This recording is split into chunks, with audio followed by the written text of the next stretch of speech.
Hello ladies and gentlemen and welcome to KCG's second race of 2023. We are here at Silverstone and we are driving the Racing Green 350 kilometers, or roughly a 2-hour race at one of the most historic tracks in the world, I'd reckon. Some people like it, some people don't. But you can't deny it has a huge influence on racing all over the world. And yeah, we've got quite an interesting combination going for today. And the grid isn't the biggest already, but we've still got some very good competition and also some late signups, which is very good to see. I also have an announcement for you to make later on in the stream, which many of you hopefully like. But before of that, hello Mr. Italian Jojo and hello Frank. Welcome to the stream. And we are gonna talk about the different drivers we have later as per usual during the qualifying session. Let's just get them settled in while we watch Gaspar Miss driving his in-lap. And let's talk about the event itself. As said, we are driving at Silverstone. 2-hour race, roughly, so it's pretty much exactly, but 120 minutes of racing, plus an in-lap, as we are used to. And we are driving with, I think, a quite interesting car combination, which works quite well, which is the Praga R1s and the GT4 class. So we can hop onto one of the GeForce Bürgermeister, for example, in the M4. Got a few M4s on the grid for today. And the interesting part is, I think most people would think about Praga and GT3, but GT3 and Praga are pretty evenly matched. Praga is slow on the straights, but has a lot of downforce in the turns, but Praga and GT4 kind of behaves like LMP2 and GT3. Praga is very, very fast through the corners, and the GT4 still have quite some downforce. Not to underestimate, but not obviously not even close to what the Praga has. And therefore the combination is pretty interesting, because the Praga can fly past in the corners, but yeah, the GeForce might be a bit faster on the straight actually, or just as fast. And also, as we conveniently have that question in the chat, the GT4s are balanced by a custom BOP. We've oriented a bit around the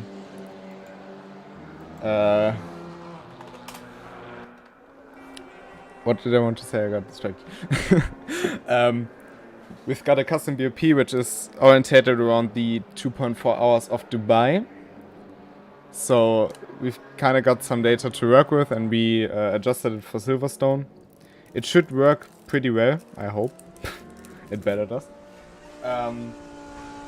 But it's not massive changes, but the G4 class is very balanced by nature already. But obviously I can talk you through if you want to, as soon as I have it.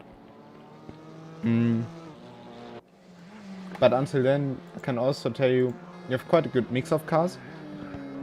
We have 3 BMWs, 3 KTMs, and 1 Audi and 1 McLaren each.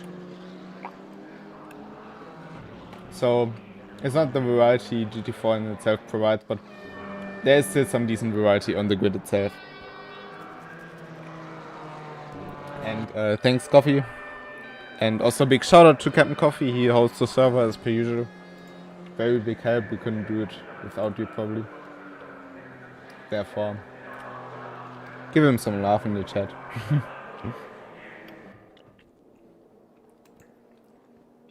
But coming back to the BOP, we have only slight changes, 5 kilograms for the Audi. The BMW actually has nothing. So it remains at this, it's 430 horsepower and 1,570 kilograms of weight. The crossbow got some weight, which is mostly due to its very unreliable, it's only 5 kilograms, so it doesn't make a huge difference each. And the Lotus Aurora and McLaren 560L, I can't speak, already not. 570S. Both get a power decline of 1%, so 99% power. But doesn't put them down too much. But the McLaren also has 50 kilograms in ballast because it's still very fast through the turns. AMD GeForce is not here, but you have 18 kilograms for that one. And both Cayman's 99% engine. But as said, it's orientated around the Dubai 2.4 hour race. And that one was pretty balanced. And also the track characteristics of Dubai and Silverstone are roughly the same. Got long straight with some flowing turns. So I'm pretty confident with that. Also seen the first lap times being driven. 5 kilograms, not 50. No car has 50 kilograms. It might be for the next race though.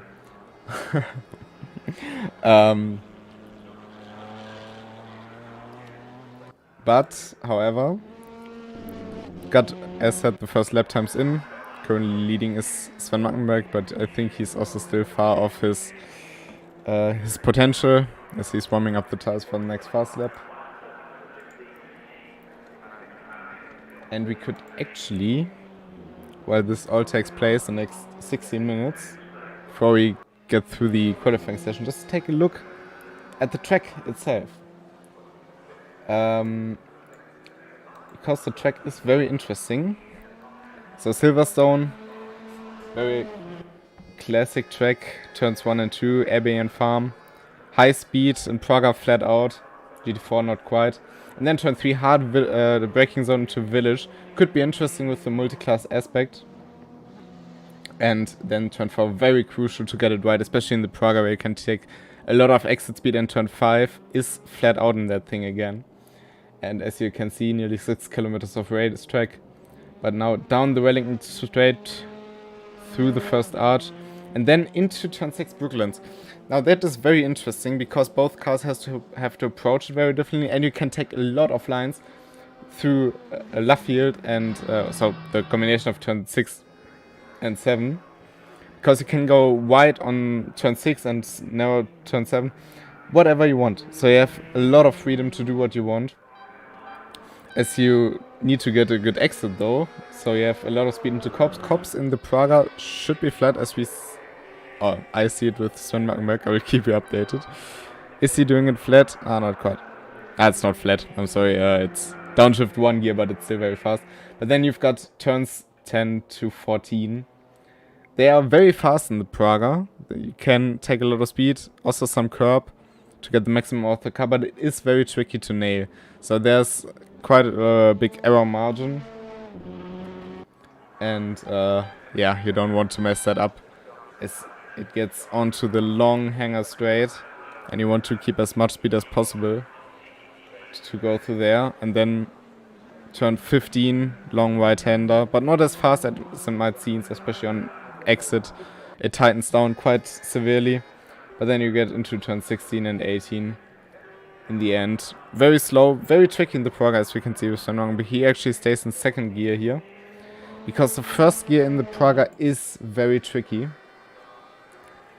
And in general, the Praga is very well balanced, I'd say. I really like to drive it. There are people who think differently, which is totally fine. But for me, the Praga is very good, except, and I think everyone agrees there, the first gear. The first gear is a big problem in this car. It's a lot shorter than you would anticipate, which is also because it's a gearbox from another car and stuff. But basically, if you shift down from second to first, you shift down too early because the revs go way too high for first gear, and then just locks the rear axle and you fly wherever you want. Also, accelerating out of a turn is not that easy in that first gear. So second gear is just fine, even though that means the revs are quite low. So very interesting to see how different drivers will approach to that. However, if you do it right, for example in the bus stop in Spa, if you get the first gear down right, there is quite some time to gain. But yeah, as I said, a lot of time to lose if you not get it right. And now on board, maybe let's take the other on board. With Sven Markenberg, as you can see how fast the sequence actually is. Sven Markenberg actually on a very fast lap, currently 5/10 up on Rooks to B.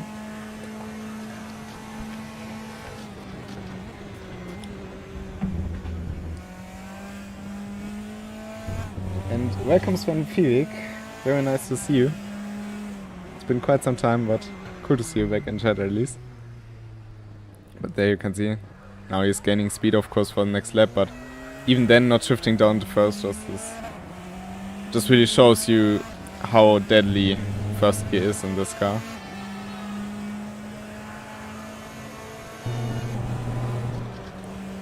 Just a quick lift. And then hard braking zone into village. Also welcome Bürgermeistermann, goes a bit wide. You can do that in this car, so you can get back. Very good. But he quits this race. Let's take a look at our current P1, which is Vocus DB. I think he wasn't... he didn't race with us in Laguna Seca, if I recall that correctly. Let me just check. Yeah, indeed. He didn't, but obviously one of the people that's been in KCG for ages. I think he might also have been in the first race, which was at this track. Silverstone was the first track was the first track we've had a race in KCG. I think it was won by Christian Goethe, if I recall that correctly. I can check. If the spreadsheet would load, which it doesn't really want to do right now. So season 1, and we had, no, it was Marvin Mattenberg who won. Christian Goethe got second place, so third went to João Castanheira, another driver we've not seen in a long time unfortunately. But yeah, Marvin Mattenberg was it. Can just check. Vocus DB finished in 6th, but I think was in quite a fight with Frank von Rowan and was 5th.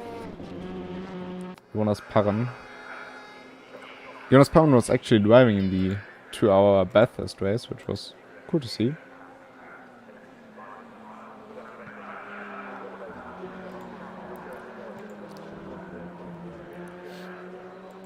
I think it's also the first time we come back to Britain, if I'm not mistaken.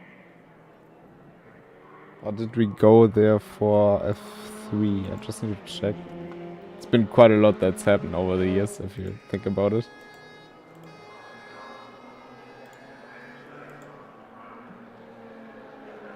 No, actually, we didn't go back there for season 3, and season 2 definitely wasn't there because it was only GT4 in Germany.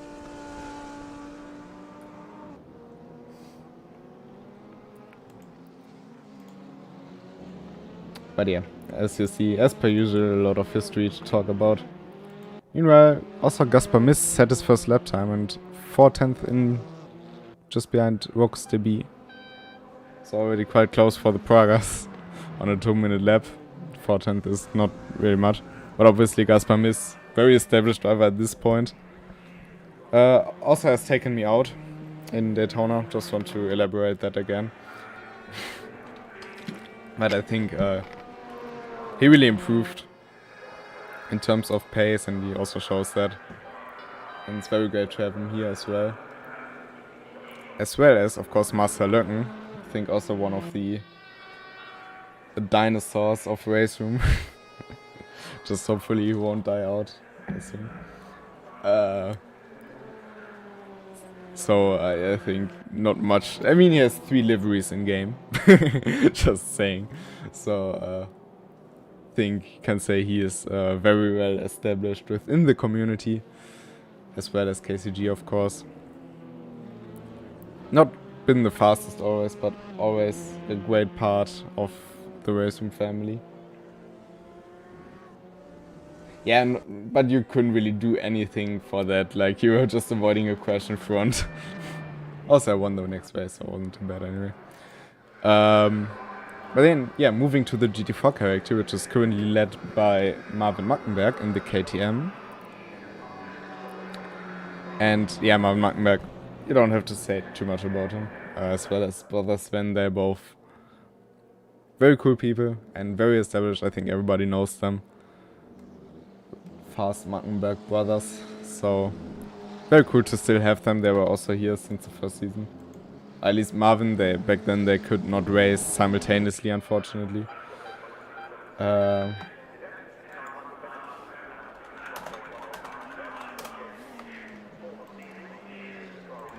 Just got reminded by coffee that I forgot something, which is very nice of him.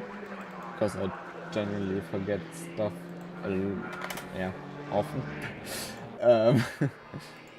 So, yeah, very fast, very fair on track, and very cool people, indeed. Colin Blankenburg also established himself already, so good to see him. At first he wasn't able to race, but because we moved the race, he luckily is able to race.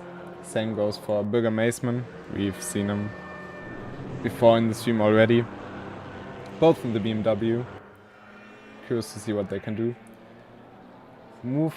Let's move on to Dave Siska next. He joined KCG for the Laguna Seca 200 2 months ago, and really showed promising race. Very quiet in itself, but yeah, very decent race he did there. Super consistent. I mean, for the collisions, he couldn't do anything about that. He hadn't any fault in that. So, from his side, super clean racing as well. See what he can do today in the GT4 of the BMW. And he also brought in some friends of his, which is very nice to see. First of all, we've got Jiri Kratochel. I hope I didn't butcher the name. I'm sorry for any names I'm misspelling. If there's something, just let me know as soon as possible. So, yeah, curious to see how he performs, as well as Andy Dorner. That name I hopefully can pronounce correct. Also in the KTM, so 2 of them drive KTM, which I find very nice. It's a car I very like, to be honest. But yeah, they also have their own sim racing community. You can see it in the bottom bar, Petrolhead Sim Racing. And the last of the 3, and now it will be very hard for me, I'm sorry. Fotis Sisoglu. I hope it's correct. But yeah, the lone McLaren. Currently a bit off the pace. Let's see. So also curious what he can do in this car. And then the last of our drivers, who's already established since the Remote America race, Thorsten Leber. Not much left to say about him. Let's hope he has a bit more luck this time. I mean, he had a very good race in Laguna Seca in the Porsche.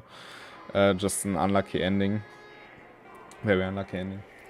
But good to see him back, and also very nice to see an Audi on the grid. So let's see, he's doing his first valid lap time. The time difference is obviously to the Pragas, not to the GT4s. It's a 2:16.2, and that puts him... it's not valid, I think, even though it showed it's valid for some reason.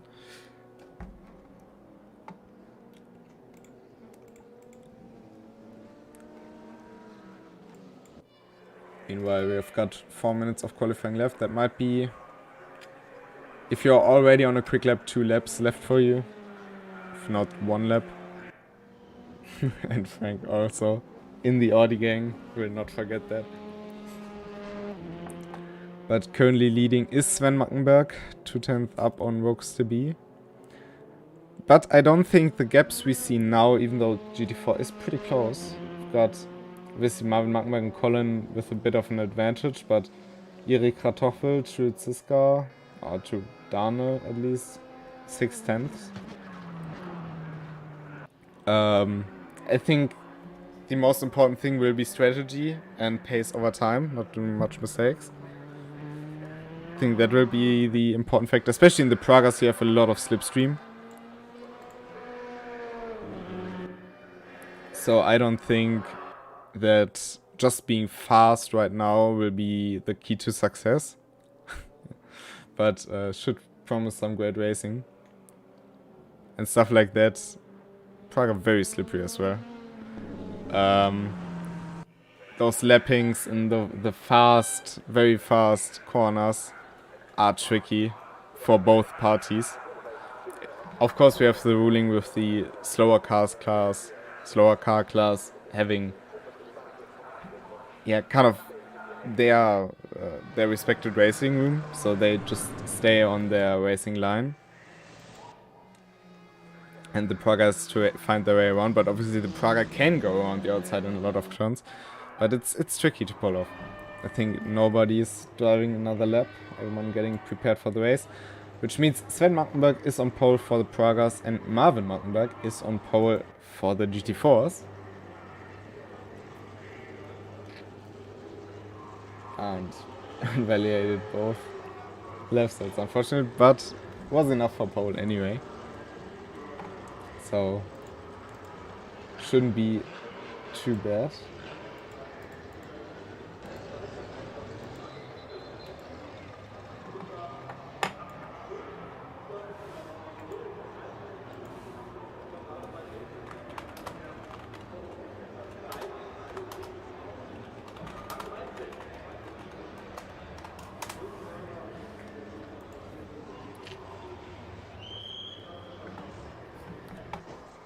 But while we've also got warm-up, I guess. But anyway, we can already talk about what's coming next, because I don't want to let you wait all the time. Obviously, currently viewer peak, so... we've got one event planned, which I was very much looking forward to. This all kind of stuff built up to. I don't know what's coming after that, so don't ask me about that, but...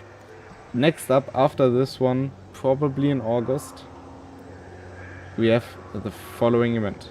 Enjoy.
Alright, you've seen it right, even though I didn't center it correctly, I just noticed.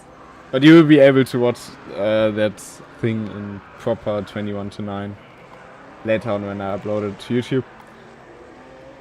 But yeah, as you could have seen, we are racing at Brands Hatch Grand Prix with old GT3s. It's a very popular class that many people have wished for.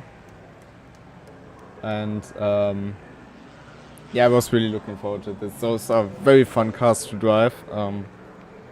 They are very unique in their own way. And wait, I'm sorry. And yeah, I think it's something that, if it works, can be implemented a bit further. Let's say it like this. And I wanted to try it for a long time, Just always just didn't seem like the right time for it, and especially if you have those cars, you need a proper BOP, because BOP wise they are an absolute mess. But I think we worked something out that should work quite well. And yeah, very much looking forward to it. As said, it's very special. And a lot of variety as well. I think Raceroom over the years has gotten some very nice cars. And it would be a shame if we couldn't use them. So, well, it's about time we use them. And especially before they might get removed from the store or something. I think it would be cool to give them some life back. They are not the most updated cars, no denying that. But of course they are still a lot of fun to drive and are not outdated. I call him Blankenburg. Drawing the BMW logo or whatever.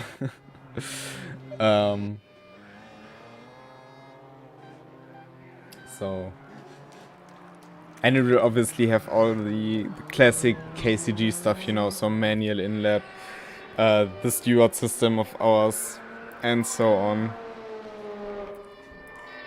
Everything we will have in place for this race as well. And if it works well, maybe we can make kind of a series out of, not a league with like one race each 2 weeks. I don't want to do that, but like have it more regularly on different tracks. That's why I designed it a bit more open, just like as GTC. So that it could be kind of a series later on. At least that's the plan. Just average Colin things, yeah, that's true.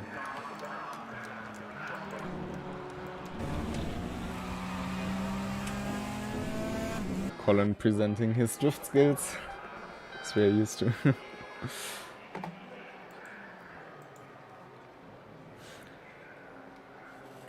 But also, if you're watching right now, if you've seen the trailer and you're not part of the KCG Discord yet but want to join, make sure to click the link in the description, or later I will also show you a QR code which leads you directly to the KCG Discord. And it's all done via Discord, so you just sign up with one post basically. Saying that, I will also try to reform the sign-up system a bit, so that it's easier for you to sign up and not have to decide on a car, that you can just sign up and decide on a car later on. I think that would make things a bit easier for you as well, and give us a better overview over how many people would be interested. So yeah, very much looking forward to how that all works out in the end. But I will post all info you need as soon as I have them. Obviously there's stuff prepared for it, but it will probably take a week or two until everything is set up. And I've also haven't decided on a date yet. I'm figuring it should be Monday. I think Monday is much more, yeah, would be much better for all of you, or not, but most of you at least. But I think I will do a poll, so most people, or as many people as possible, can just vote for when they want to have the race, basically, when they can attend it. And that's the plan. But now we will get interesting. Hope everything works. I'm confident it works. So I think we should have. Maybe I will also be able to organize a proper safety car for the next one, for Brands Hatch.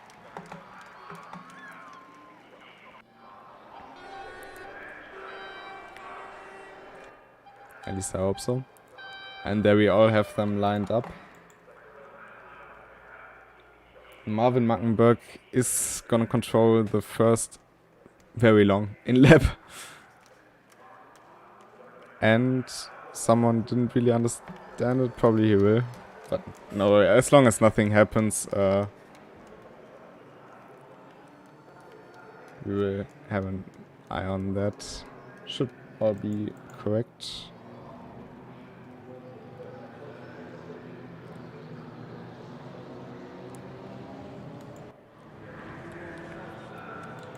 I mean, it's tricky. Not gonna lie, there's one of today. So no judgment there. I think everything is correct now.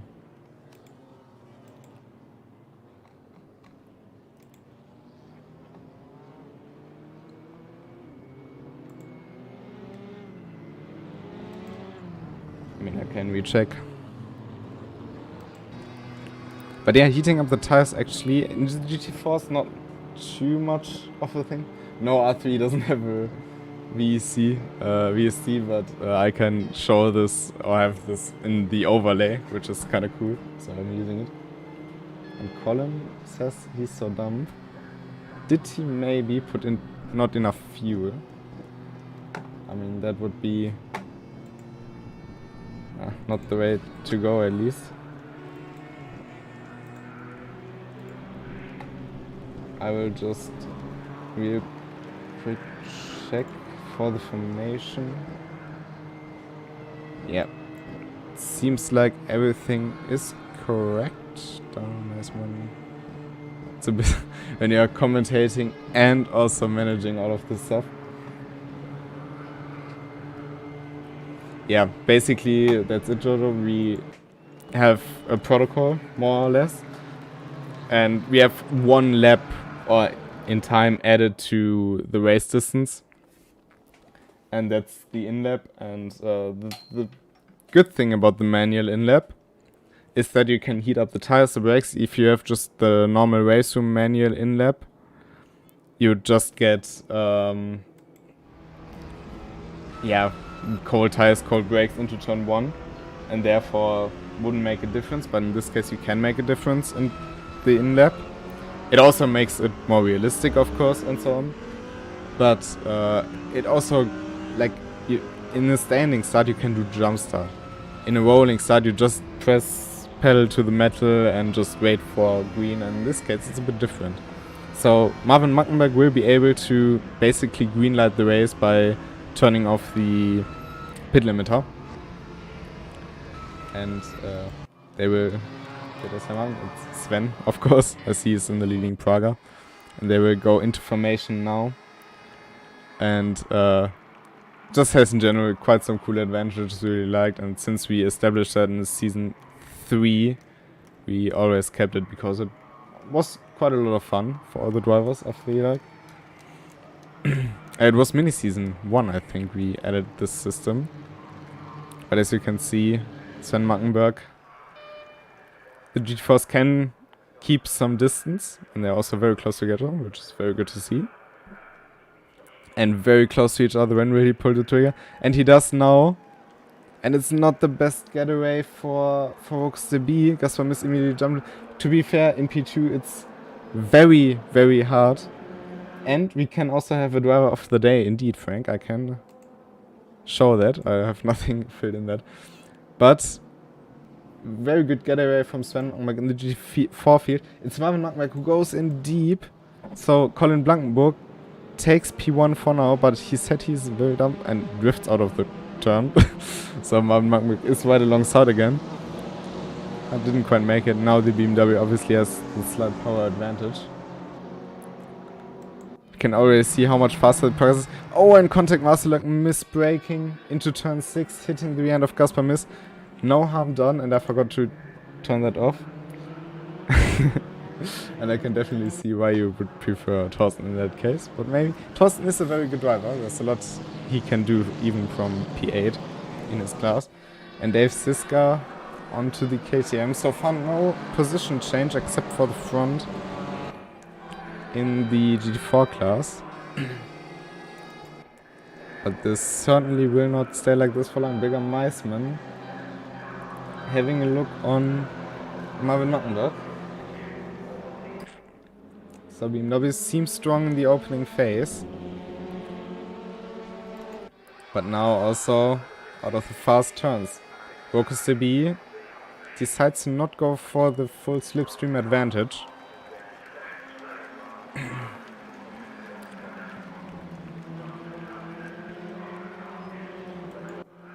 Virtual safety car. It's turned off. It's a bit of latency as well, obviously.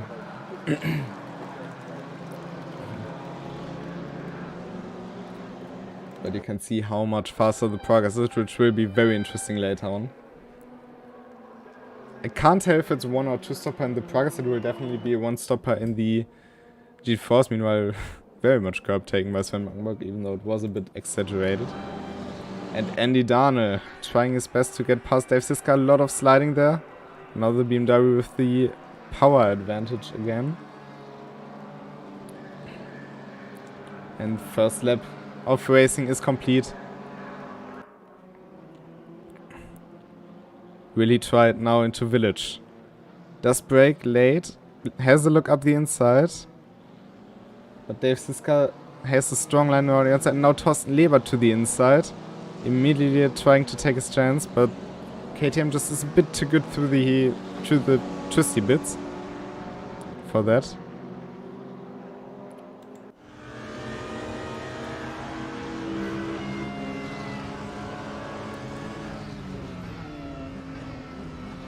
But there you can see Dave Siska very late apex, Thorsten Leber very early apex, and Andy Don is somewhat in the middle.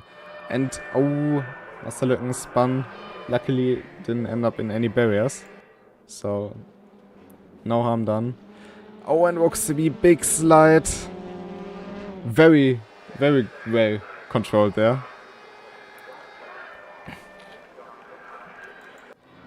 And meanwhile, Thorsten Leber and Andy Donald side by side through Cobb's corner.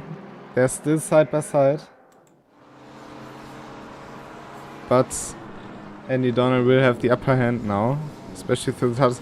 But he goes a bit wide and is now a bit compromised for the next turns. And also Fotis Sisoglu now having a look on Thorsten Leber.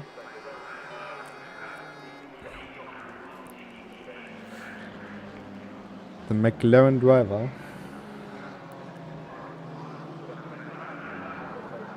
But so far so good. Everything very clean.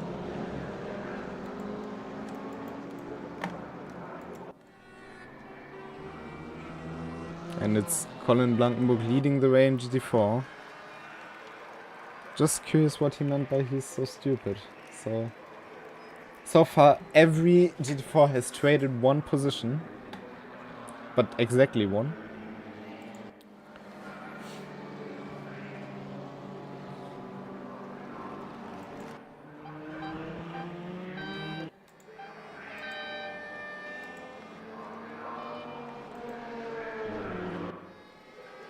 Also, in terms of off-track, or off-tracks in general, you see the slowdowns and so on, they will get slowdowns, and obviously with the current track limits it's a bit iffy, but there are no incident points. So, because we judge the incidents by ourselves later and hand out penalties accordingly, we have incident points turned off. That means no driver will disqualify mean race or whatever. Just not necessary in our format. And Andy Donald very strong through turn 6 and 7.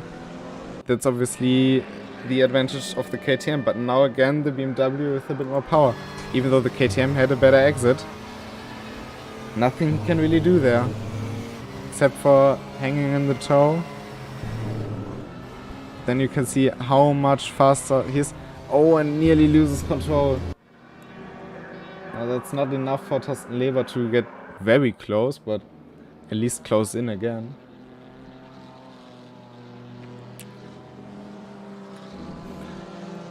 And we are only 2 laps into the race. Oh, and that's a big off for the McLaren. Luckily could keep it out of the barriers. Just too much weight on the rear end. And Walker CB. What did happen there? His car's definitely broken. He was on his roof. Not sure what happened there. Maybe too much curb in turn 2. But that's basically his race for now gone. Even though, just as a reminder, we have top 3 plus 1 random draw VIP for everyone who finishes. He only has to finish the race to win VIP in this one, at least. But yeah, very devastating for him. He had such good pace. Very curious to see what happened to him. Colin Blankenburg continuing to drift his way through the turns.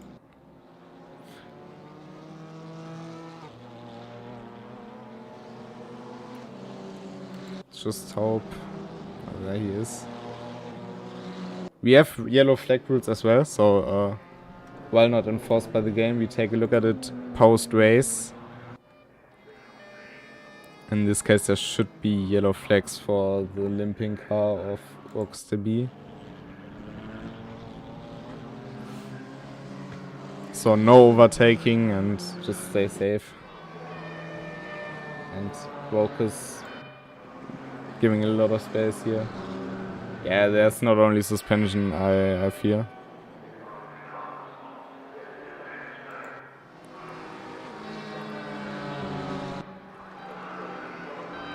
That's very unfortunate, so early in the race as well.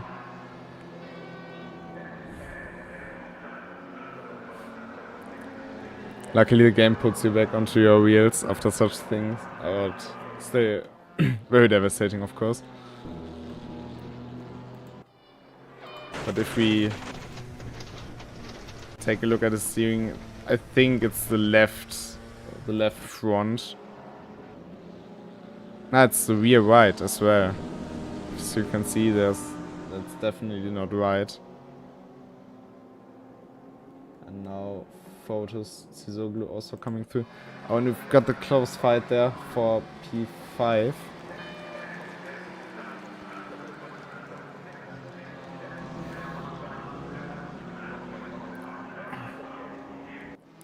Oh, and Dave Siska went a bit wide there. Now Andy Donald has a better one.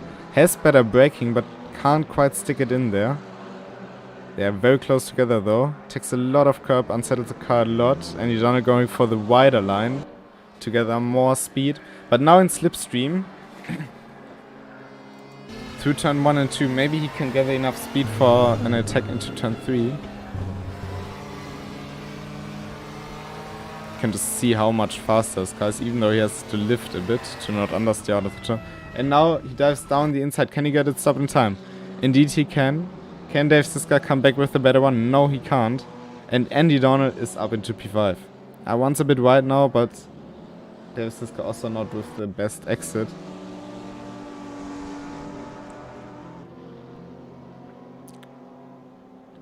And now Andy Donald in pursuit of Jiri Kratochel.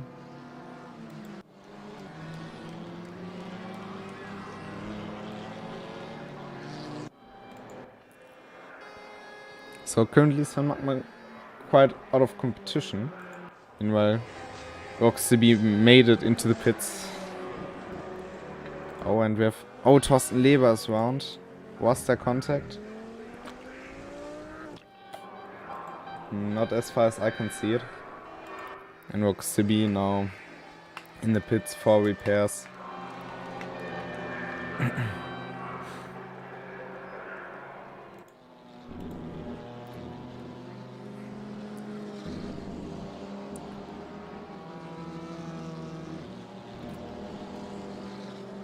Dave Siska still trying his best to keep up with the KTM of Andy Donald though.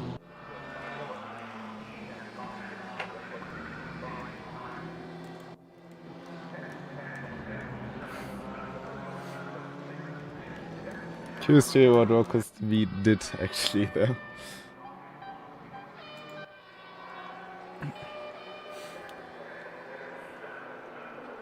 Gaspar Miss, meanwhile, quietly moved up into P2 with that.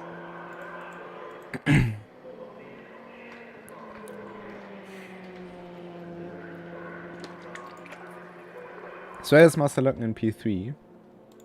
And even though some might say, oh, it's only for cars, I think you should still respect such efforts. But it's also 1 hour 50 to go. So definitely nothing is safe here, especially because we didn't have one lap on time lap traffic yet. Let's just see. Meanwhile, if you want to join KCG, can just check this QR code and should you lead you directly onto our Discord.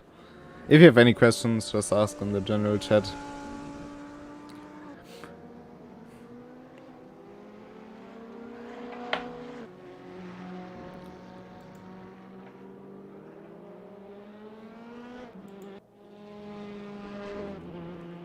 And I'm also looking for something we don't have anymore. Oh, and Master Löcken also with an issue in turn 2. Does he have banned suspension? Did he also hit the curb? That doesn't seem like it, fortunately. Can hear how long the second gear is. Yeah, getting a feel for the car, so something is a bit off probably, but no harm done in that regard. And yeah, OXB confirming the wet inside curb, the sausage curb. It's very brutal. I don't even know how many different cars I managed to flip there.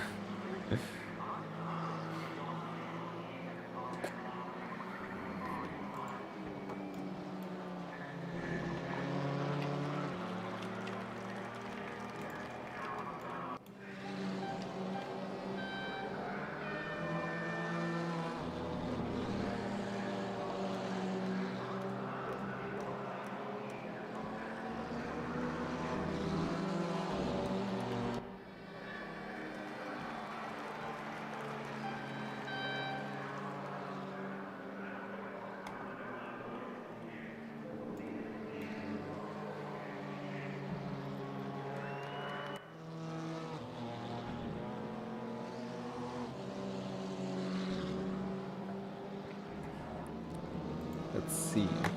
Colin Blankmuck still driving. 3.4 second lead over Marvin Mackenberg.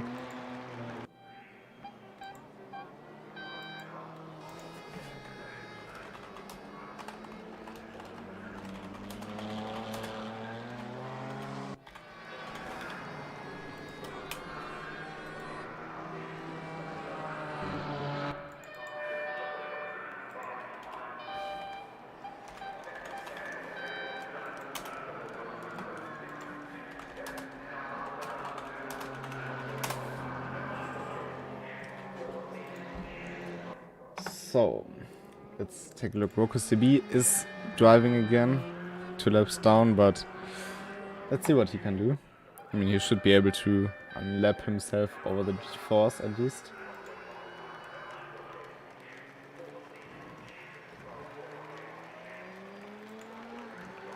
And there's this car always like, he's nudging into the 1 second territory, but then falls back. So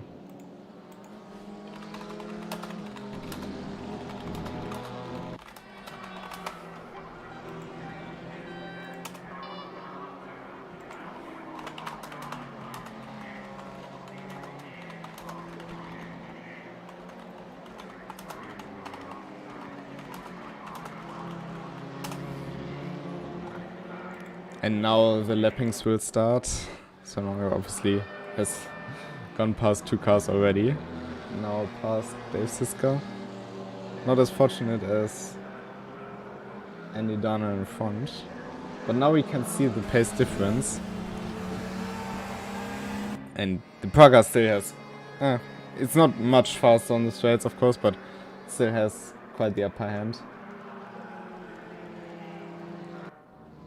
So...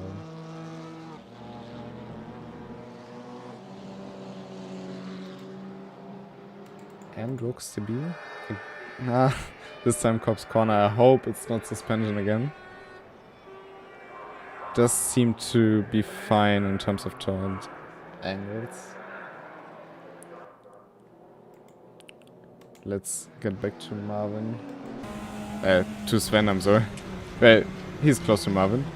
Oh, big drift there by Jiri Kartoffel. Very well held.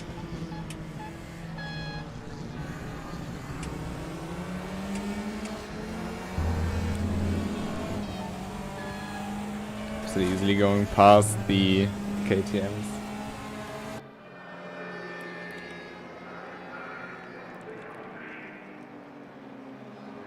But you can see how well this works. People very much respecting each other on track.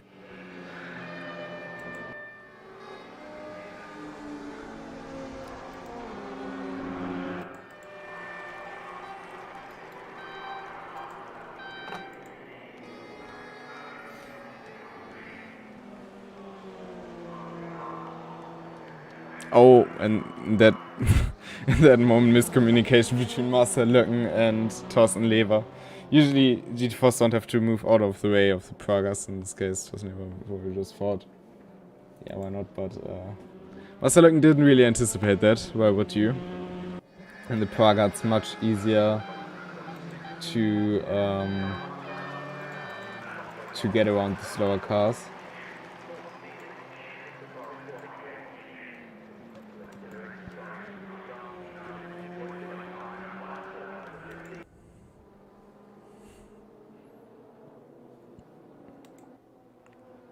And Sven Markenberg now right about to put a lap on our GT4 leader.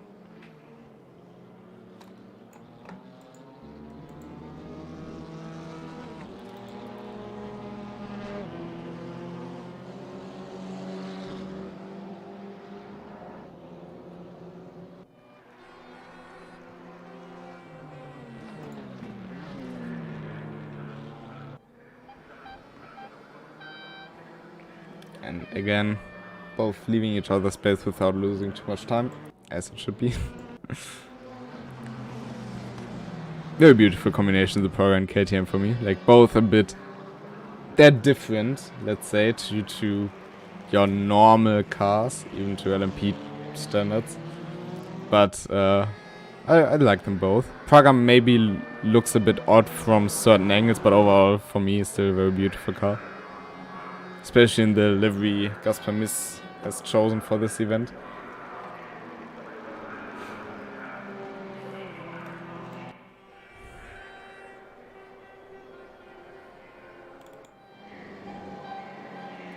But as you can see, due to all the lappings, Dave Ziska lost quite a bit of ground to Andy Dorner.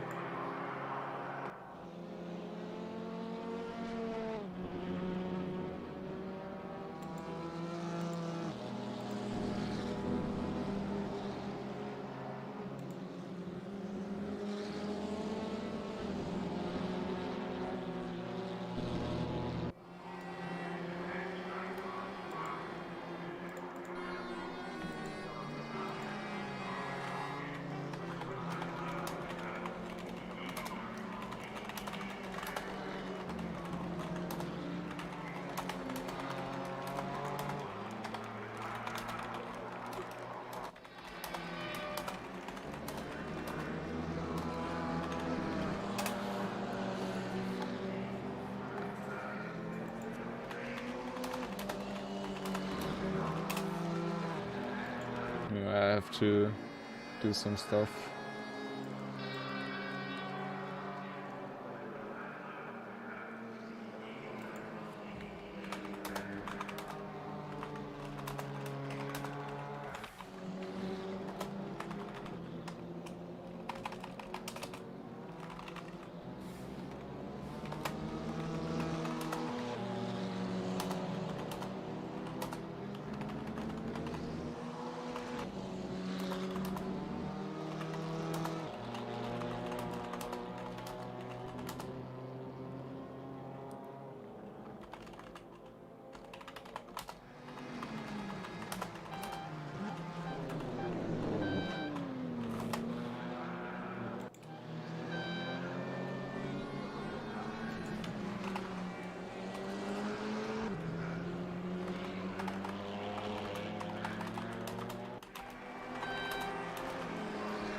And in the meantime, oh, that's very unfortunate. Marcel Lurken has a DNF because his game, game closed. That's very unfortunate.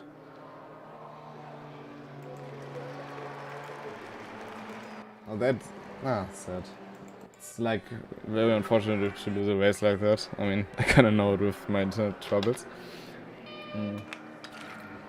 But yeah, very unfortunate for Marcel.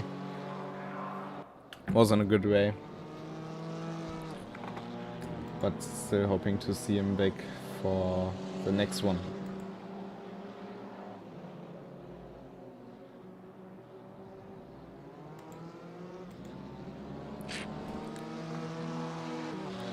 But in the meantime, Erik Kratochwil right on the tail of Bürgermeister, so he really made up a lot of time to that BMW. And this is actually for a podium position. Really depends on what Marvin and Colin do, but they are 10 seconds ahead of the pair of them. So it will be very interesting to see. And it's the same combination we've seen before.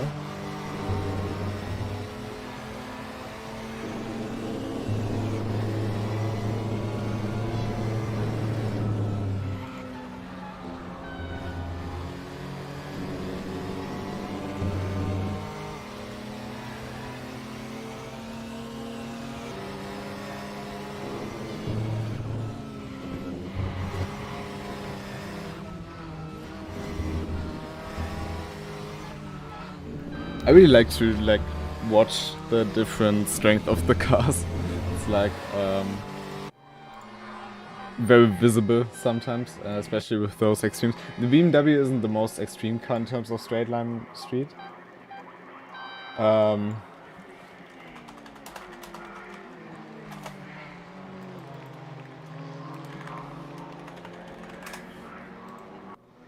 So, but still there's noticeable difference in the two cars.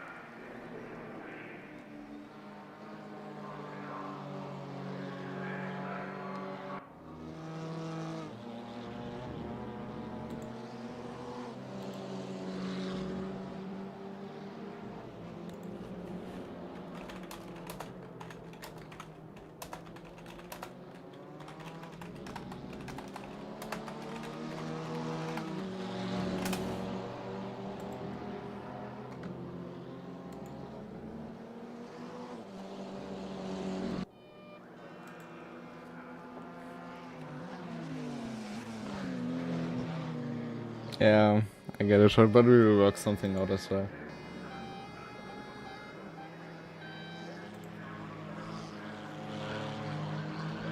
But the battle between these two, closer than last lap. It's not much bump out to see, but now you can see how much the BMW pulls on the straight, on the KTM.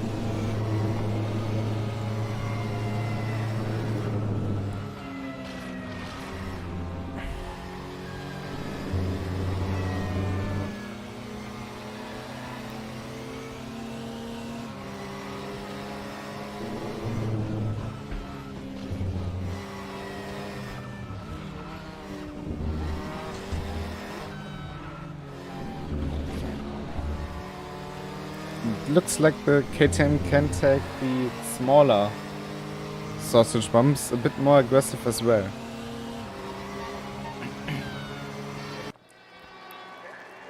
Might also be down to setup work, of course, but I feel like Erik Kratochwil is able to get more on the curbs. Oh, and Bürgermeister going wide, and not much he can do then to defend his position.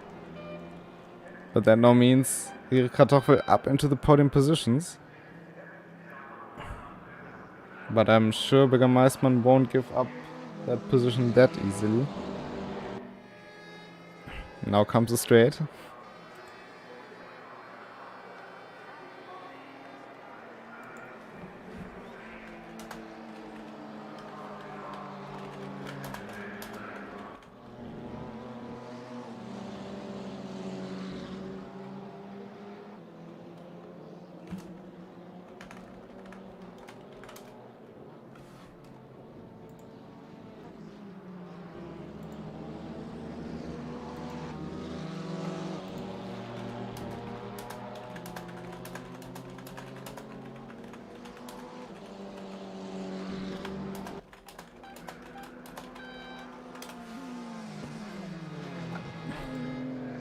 It seems like your cutoff is just a bit too fast at the moment for Bürgermeistermann to close the gap.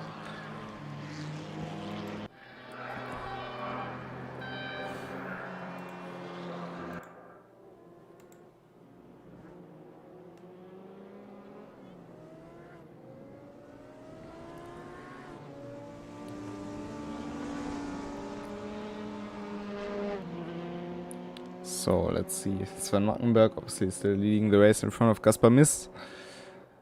Where's Focus to be? Let's check on him. He's now approaching Cobb's corner.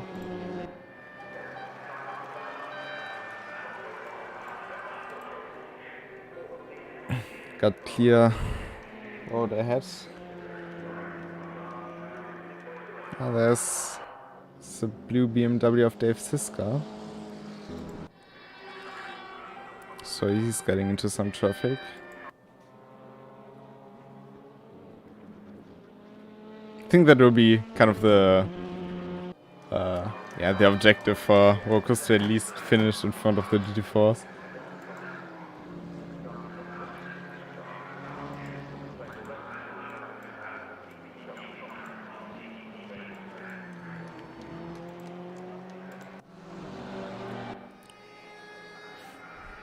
But he didn't lose too much time in Sector 2 and 3, Bürgermeistermann.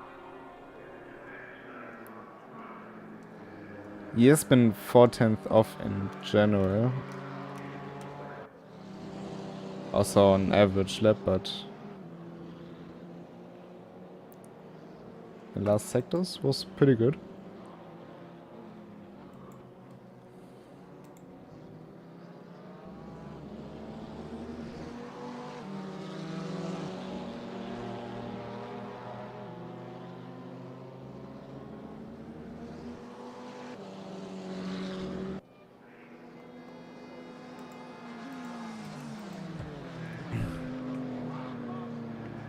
He's gaining around 2/10 on each straight. Just about minimizing the losses on the corners, of course.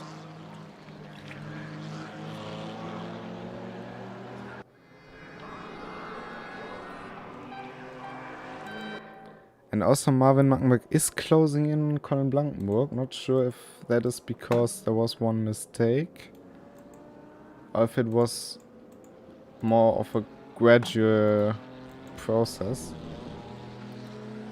Man, Mackenberg last lap 2/10 faster than Colin.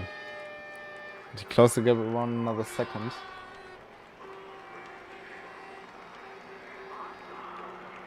Yeah, the bumps are a bit ING.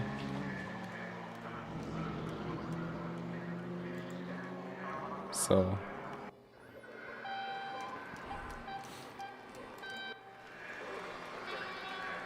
that's Rocks to be in the background actually. Approaching Bürgermeistermann Erik Kartochwe.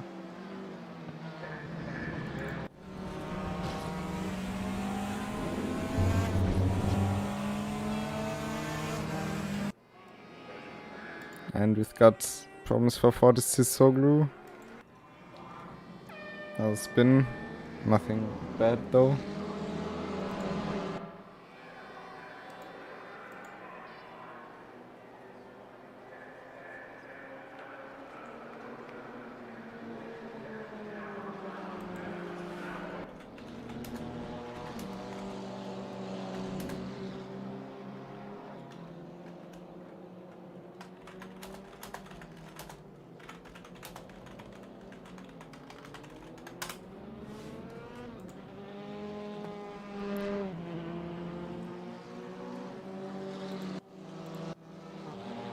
But Bürgermeistermann had to let Erik Kartoffel go now, I guess.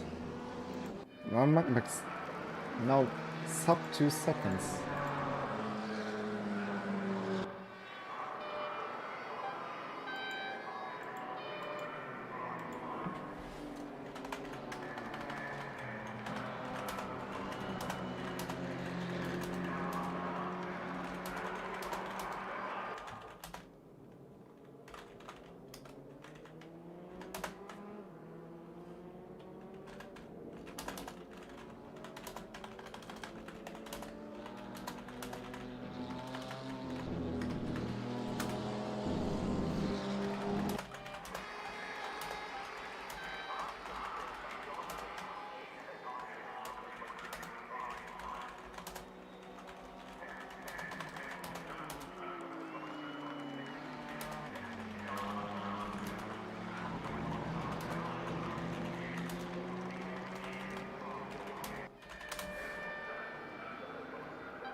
Meanwhile, having to manage a bit on the wrench board Discord.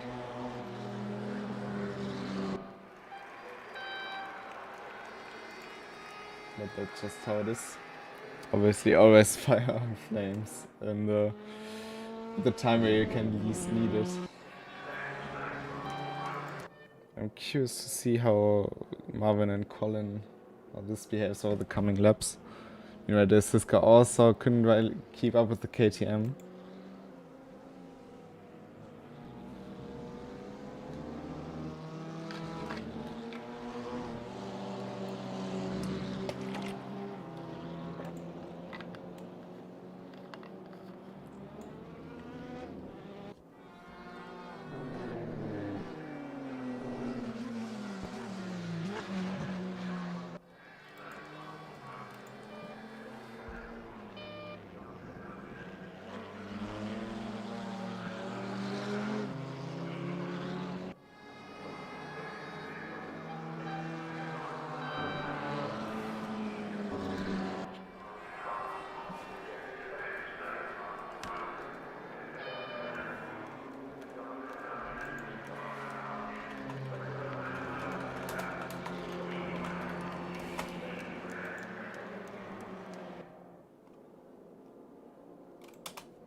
But the gap was quite consistent between the two of them now.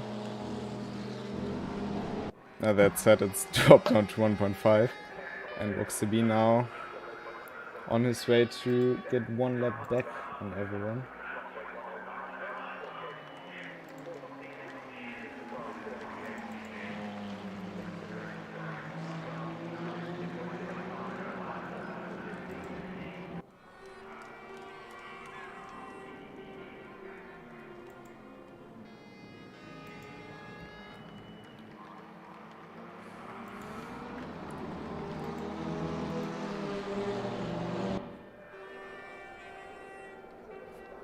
And now it's 1 sub-second, and there's Sven Magenberg also waiting now for getting his lap on the GT4s.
But now Colin again pulled a bit of a gap, so maybe kind of suspect Marvin doesn't want to come close as well, so just wanting to preserve his tires. I feel like, because we have no mandatory pit stop, he could go for only fuel.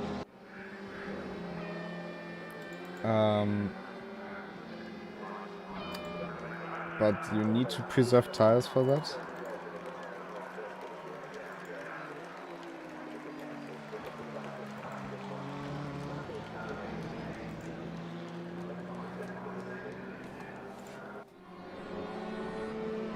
Because he's keeping them quite consistent at 1.x level.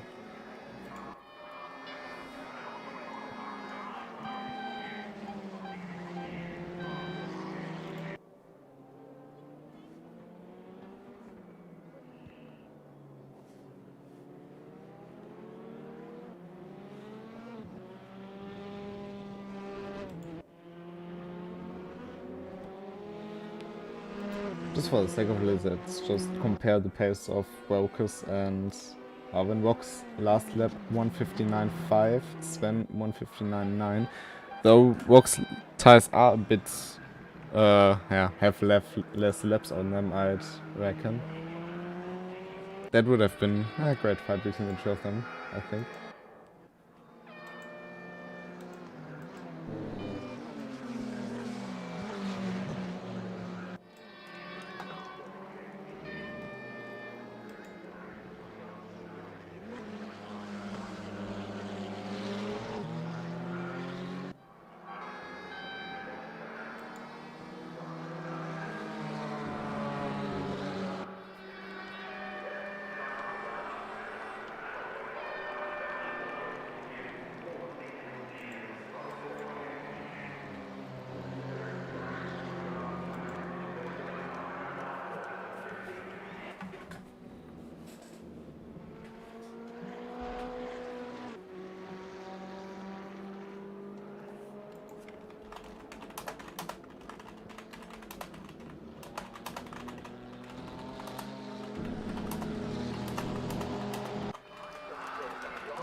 Sub 1 second again.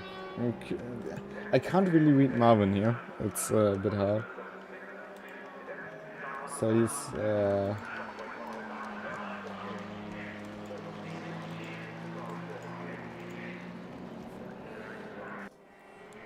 he's kind of keeping his distance. I can't really tell if he's pushing. It doesn't look like he's pushing to the extreme, but at the same time, Colin also doesn't really look like he's pushing to the very extreme. Okay, maybe I take that back. He perfectly drifts out of turn 16 there. But on the other hand, that's just how Colin drives the car.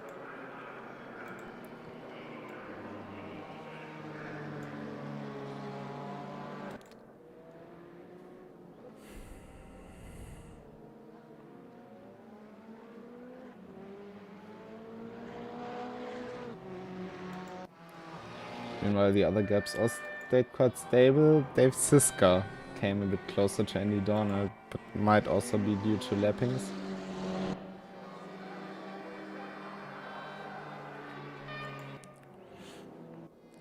So now Gaspar Miss is making his way through the leading duo. Oh, and Colin big drift there, goes very wide, and now also with Gaspar Miss on the outside. Compromise line, and there's Gaspar Miss tucked in behind.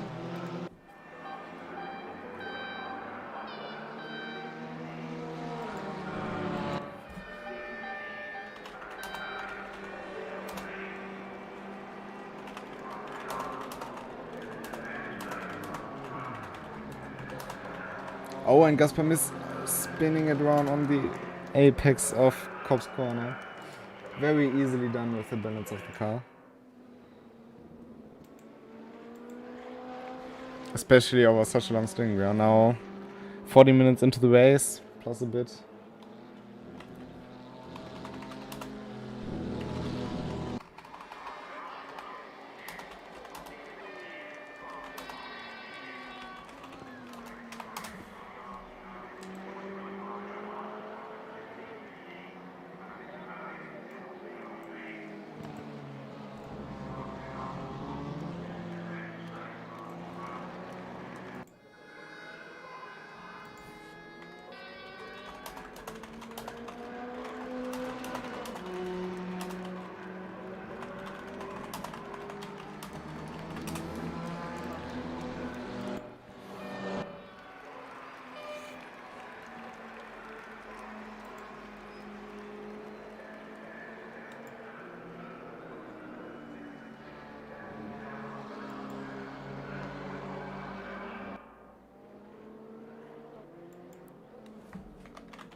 Oh, jetzt habe ich einmal nicht no, I've not looked for once. And now side by side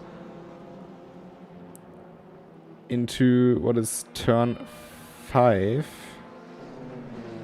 Mark on the inside, preferred line for the KTM. Colin on the outside, preferred line for the BMW. And now side by side through Brooklands. And Colin keeps it in front through the exit, slides a bit. Magma has the better exit. And also Gaspar Miss making his way through there. Just leaving as much space as possible. Oh, and Thorsten Leber also disconnecting from the server. Hope.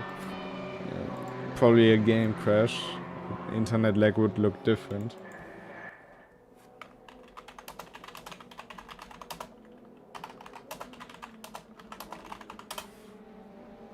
Oh, it looks like they're both going off the track at that moment. You can see how much Colin is drifting, but now we've got some proper racing action here. Gaspar Miss, it's the McLaren of Fortis Suzuki. It's pulling a lap on. But let's get back to this fight.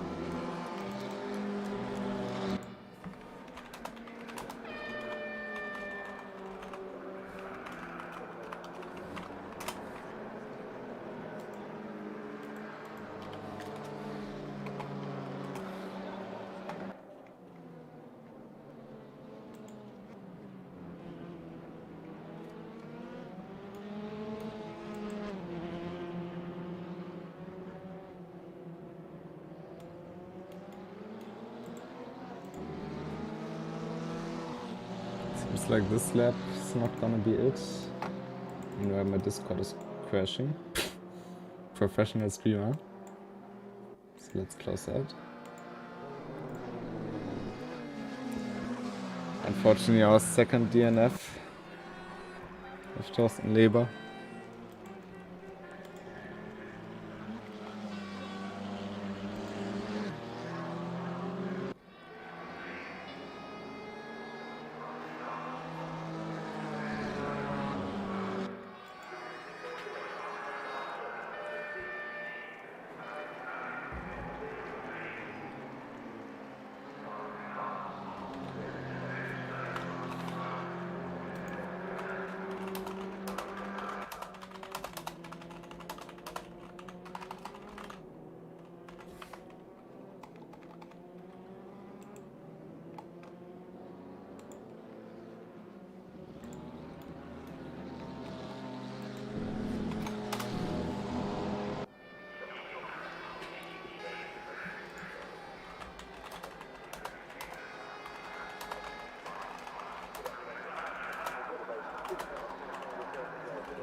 But alright, back to the racing action. So, my Magma has dropped a bit again. Shouldn't be too much of a problem though.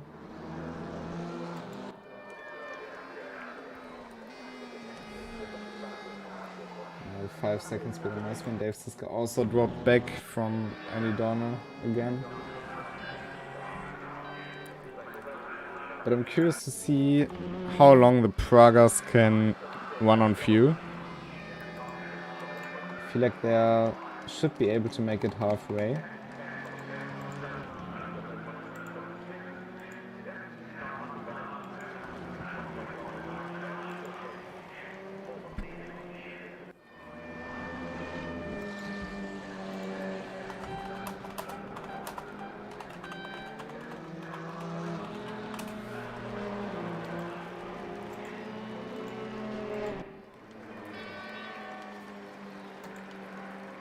Now it's close again between Magma and Colin Blankenburg.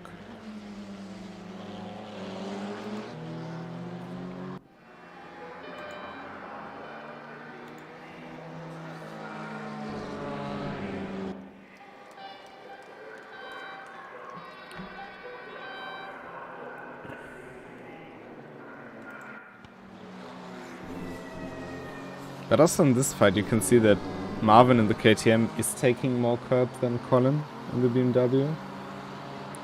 So maybe it is, I mean, in this case it's very aggressive, but there you can see how much more curb Marvin is taking there.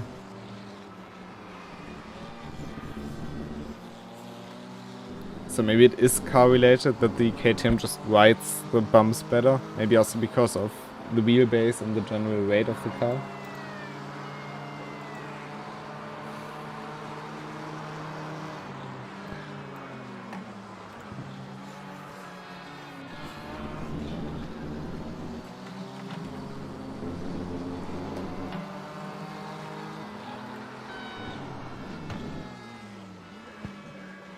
Oh, and Colin goes wide, and that now leads Marvin to have the better exit. Oh, but a lot of curb taking there by Marvin Mark. I don't think that will be suspension damage, but it definitely doesn't help as well.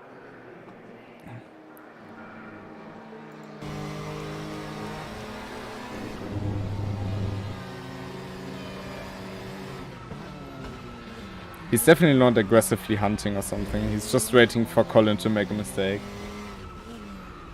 Even though Colin rarely does mistake, but his drifty driving style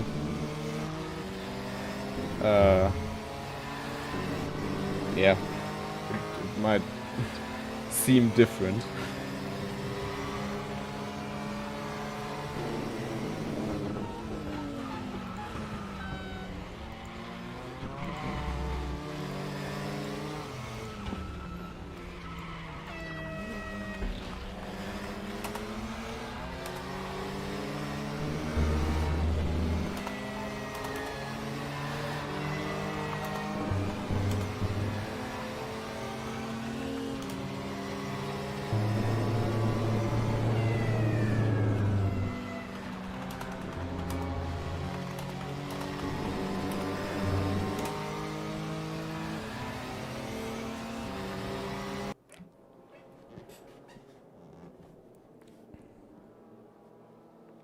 I think both of them are trying to go for the long one, but I'm still super curious what Colin meant. I'm super confused, because definitely he didn't miss out on fuel, because otherwise, yeah, he wouldn't be driving anymore, I guess, or he would have at least had pitted.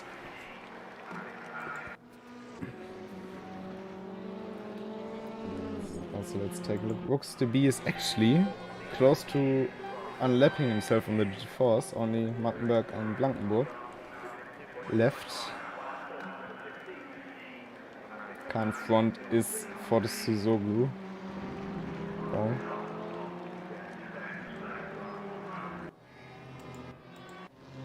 Oh, and Marvin Nackenberg into the pits. So the first one off the grid, exit focus to be, to come into the pits. But let's see, now I'm curious what he will do. And will he undercut Colin with it? He's faster. Will he be fast enough on his outlap?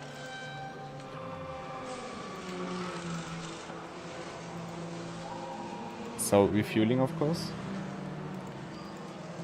Check in on him in a second. Is there anyone else trying to go for it now? Doesn't seem like it at the moment. Oh, those are our disconnects.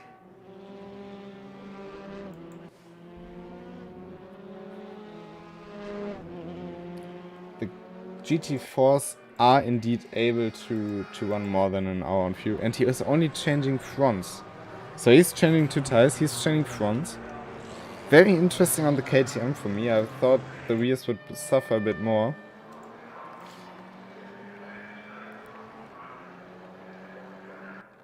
But now let's see.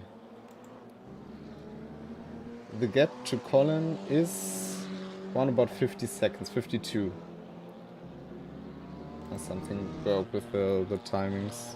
And that just, but around 50 seconds. Will Colin try to cover him, or will he just stay out? Oh, big drift there.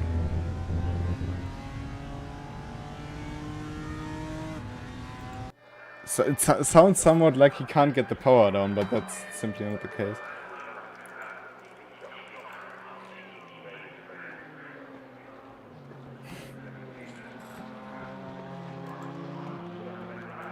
Now does he come into the pits? No, he doesn't. Let's Rocksteady pass, which is actually a pass for position. Even though it might not be quite as fair. On big drifts. Das ist Sven Markenberg closing in on Rocksteady. He's driving 158.5 last lap. Rocksteady 159.6. I mean, okay, that was also with the lappings and stuff, but still very good laps Marvin Markenberg is driving. But Rocksteady much on that level.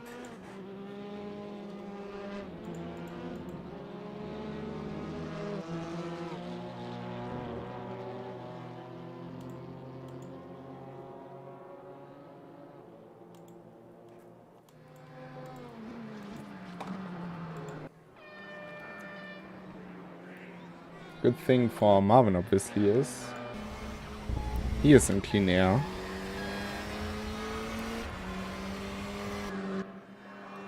And we might as well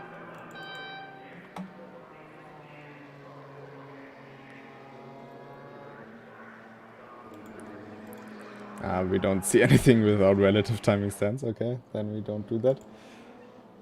Obviously the GeForce are 2 laps down on the Pragas, but that's not what we want to know.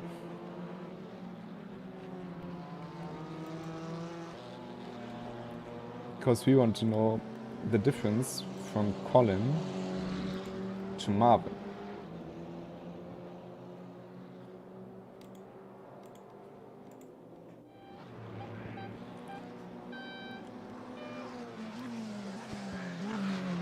He's also getting closer to Dave Siska. I think in terms of lap time, that's around 1 second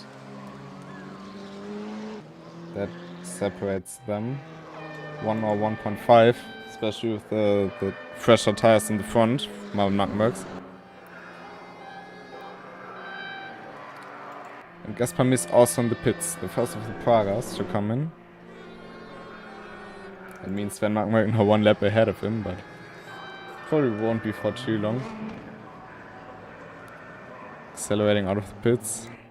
Yeah, I can also see how slowly first gear engages, and I think you don't have any power because of the turbocharger. Came out right in front of Colin. That's good for Colin because now he doesn't need to engage in lapping traffic with Gaspar.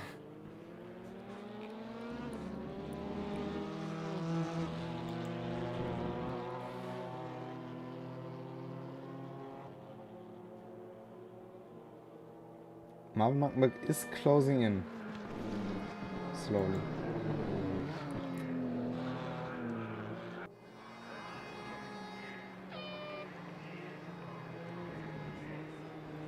I think in terms of fuel you can make around 1 hour 10 to 1 hour 20. Meanwhile our lonely McLaren in the pits.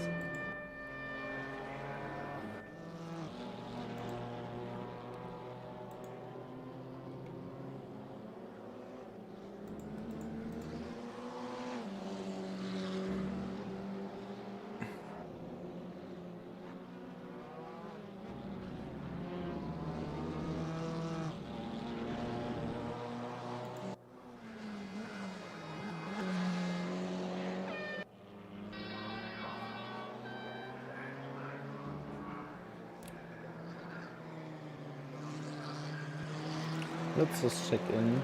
Does Andy Donald come closer to Bergamarsman? He does. Last lap around 7/10 faster. So it was a bit of an outlier as well, but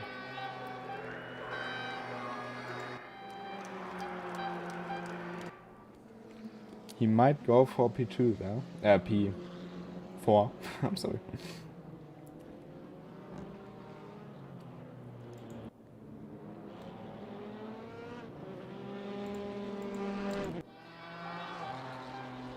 And Colin Blancbook still stays out.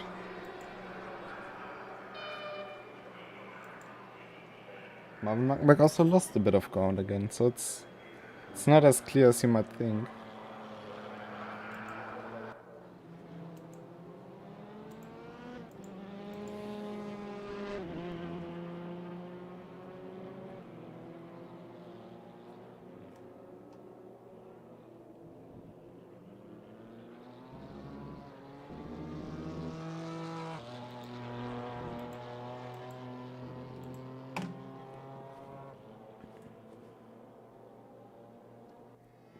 but something happened. Bürgermeister is in the pits, that's why the gap is closing so rapidly. That obviously makes sense, but Bürgermeister in the pits. First of the BMW. Yeah, they can put that game forever, like, doesn't really make sense. However,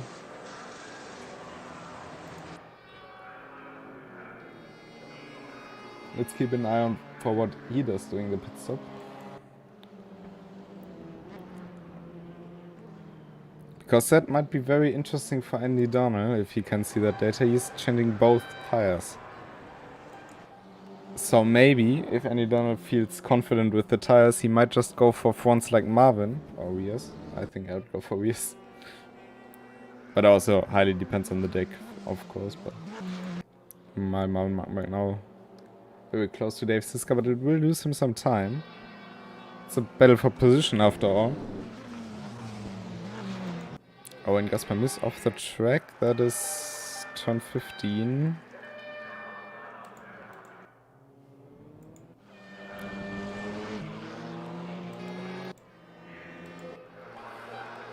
And Colin again drifting his way around, and he does not come into pits.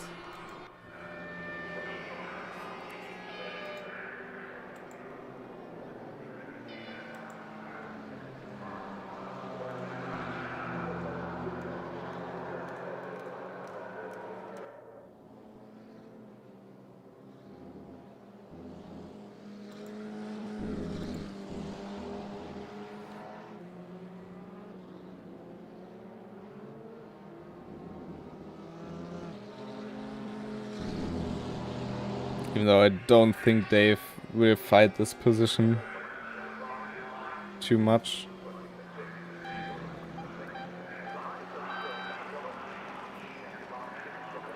But you can see, KTM doesn't have an easy time getting close to his opponent, even if overall Marvin is much faster. It's not easy to get past. I can also see the glowing brakes. Really like that. Now out of the slipstream. And I can see how much the gap is growing again. He's on the inside, and yeah, I said Dave is not gonna fight that one.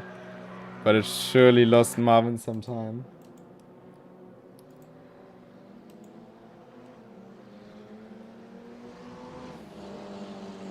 Definitely didn't gain much over the last laps.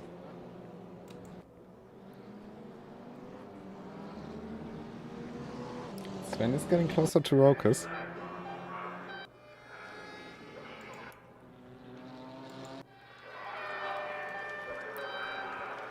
And we are past the halfway mark.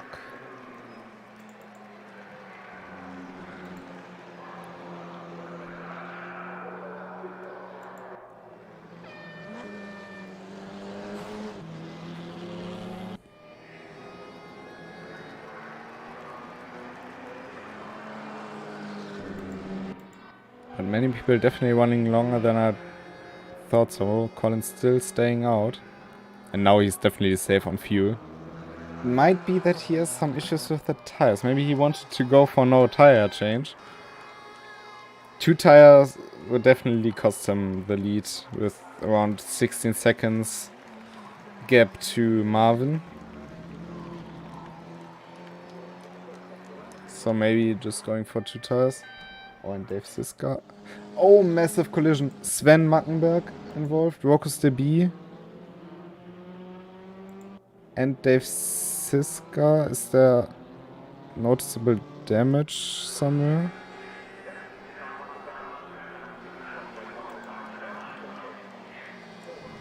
So let's see. Rokus DB was in a collision.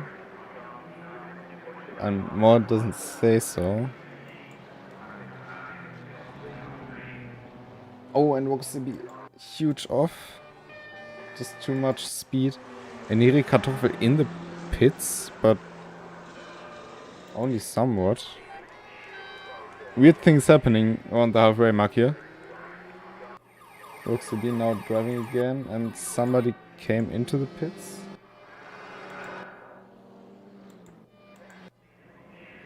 though are still driving. And Jiri Kartoffel, did he retire from the race? Jiri Kartoffel is out of the race. Dave Siska now into the pits.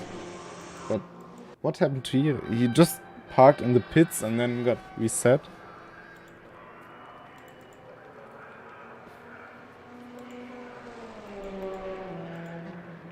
As soon as I know something, I will let you know. But currently, kind of clueless why this happened.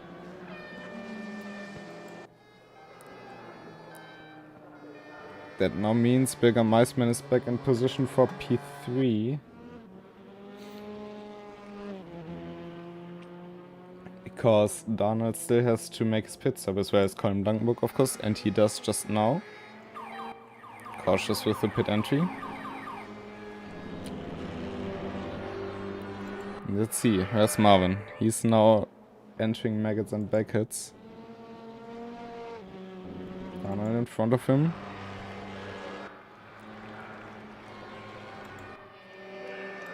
Fox is rolling. Dave's also back on track. Marvin also seems to have escaped unharmed. Obviously... Oh, he might have underfueled. He said his car died in the pits. Oh, and Colin is changing both tires. That will give the lead to Marvin Mackenberg. Is now in turn 16. I'm not very surprised by just how Marvin drove in general. But that will be interesting in the long run, because I think Marvin will suffer, especially out of the turns and therefore on the straights. But it really depends on how big the gap will be. Colin is now driving again.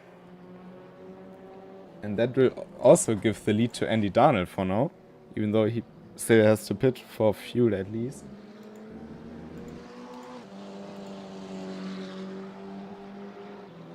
Oh, and Jiri Kartoffel indeed ran out of fuel. It's not the first time that you run out of fuel so close to the pit box. I've seen it multiple times in different races in very different communities. Also from higher level racers. And the gap is around about 14 seconds. Might be interesting. However, it's... that's very unfortunate. It's, he was in a very good position. He did a fantastic race up until that point. And I think he could have come in one lap earlier without having fuel issues. So that's a bit surprising. And Colin and Casper having a bit of a scramble there. I mean, these two know each other well. They've raced countless times, so... just messing with each other a bit.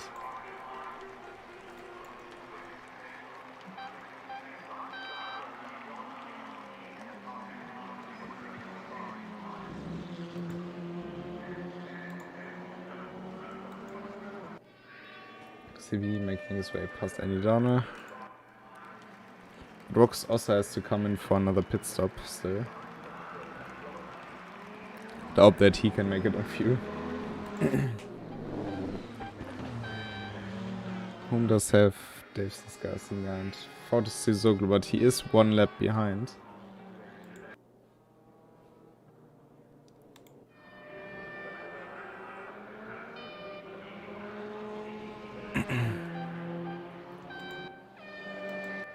And Sven Magmark was in the pits, completely forgot he wasn't. He's kind of controlling the race and all, so... yeah, not a huge risk there. That means... our race leader has done his pit stop and came out right in front of Gasper Miss, but he is one lap behind Sven Mackenberg. So they are not fighting for position here.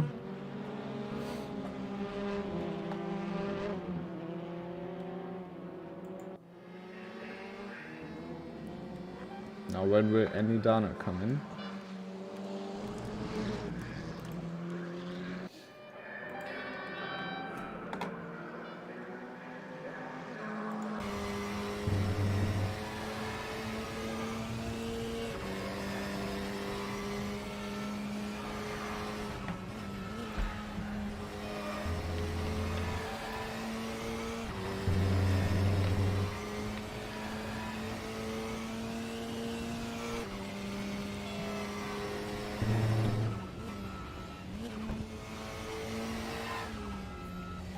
The gap between Colin and Marvin is surprisingly not changing, really. They're both getting closer to Andy Downer, but also at a slow rate.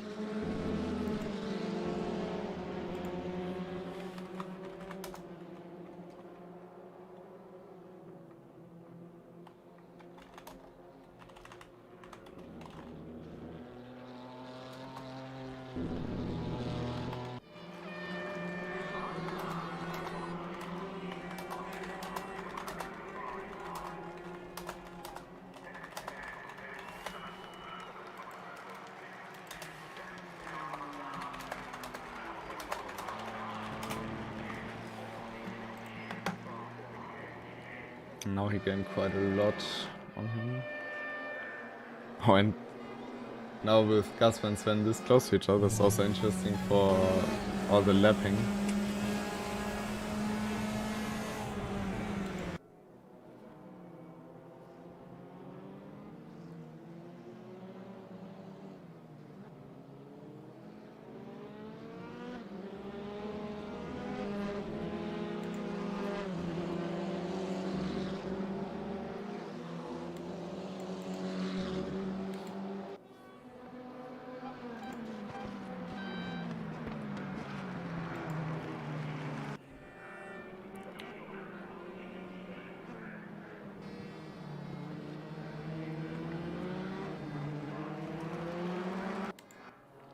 It's around 13.1 seconds now the difference.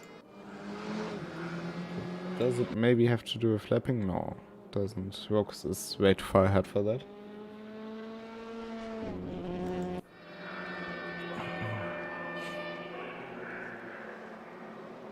Now will Andy Donald come in before Marvin Magdenberg can take P1 on track or not?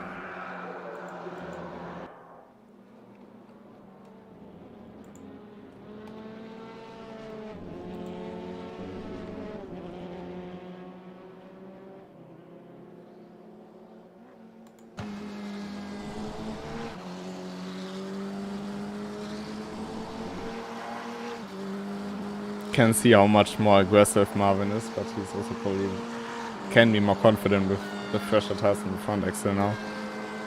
The car's a bit more oversteery.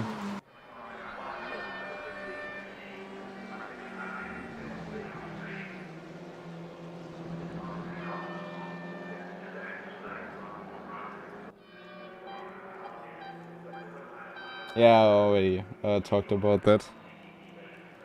Really. Very unfortunate, as I've said, it's not uncommon. Oh, and Andy Donald now into the pits.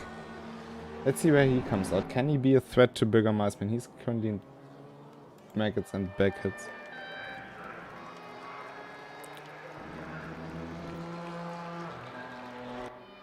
We've still got 47 minutes to go.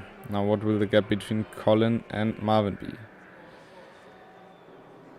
It's 12.4. Now that's interesting. Is he already driving again? Filling up.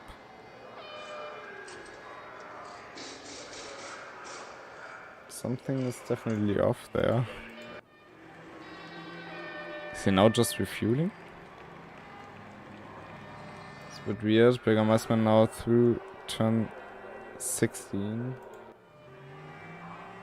No chance for Andy there. Not sure what happened there during the pit stop. Seems like he didn't shut off the car. That now means Bigger Meisman back into P3.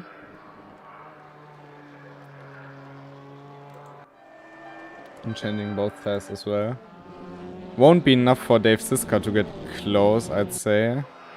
It's around 30 seconds plus lap pit exit.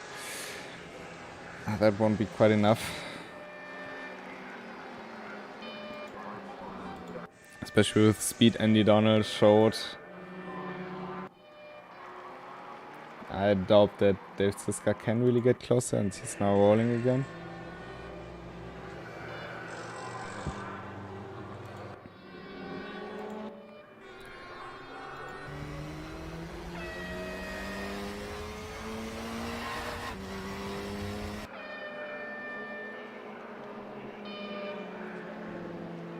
As you can see with how much confidence Marvin Muckenberg, I'm so sorry, it's Sven.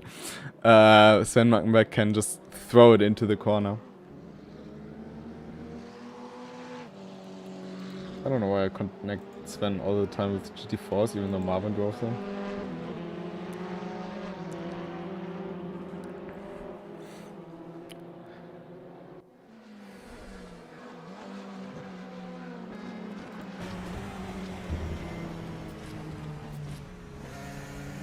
This view is a bit irritating. I think we should stick with this one. Let's just ride on board with Marvin for a bit. Why? With Sven. We will stay on board with Sven for a few laps. We will also be on board with Marvin later if Colin can catch him. But for now, we'll stay on board with Sven.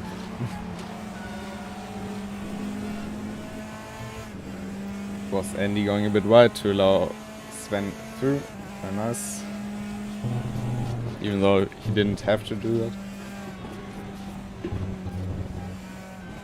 You can really see how committed he is through the turns, but also how much the car gives you back. If you are confident and if you commit to the corner, there's really a lot you can do in this car. Currently, Colin Blankenburg is closing the gap quite significantly.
To check something real quick.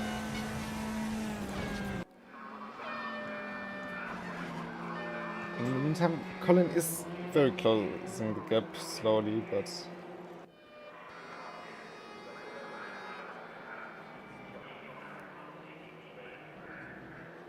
will be hard. It's 42 minutes to go at that pace. It might come down.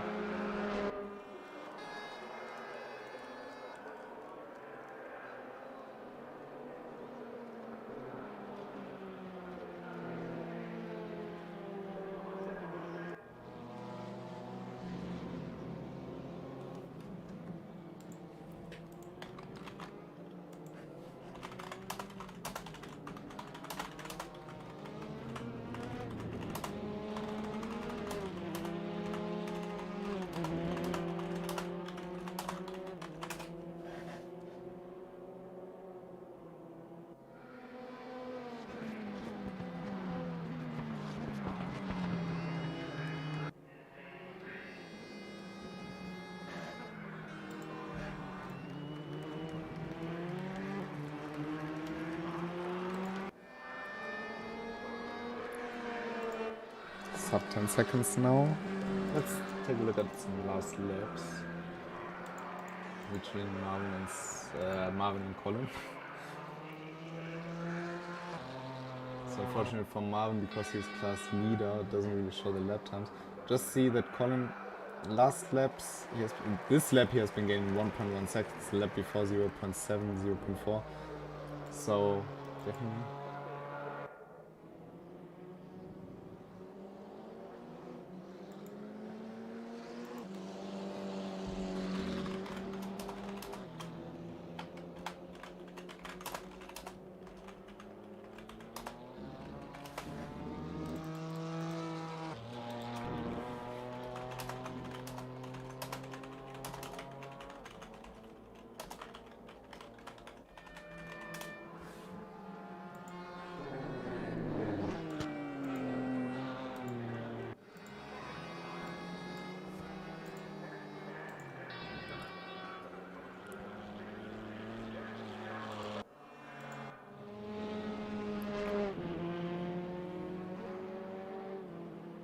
Meanwhile, there's this car 8 seconds to Andy down. We can also check on those actually.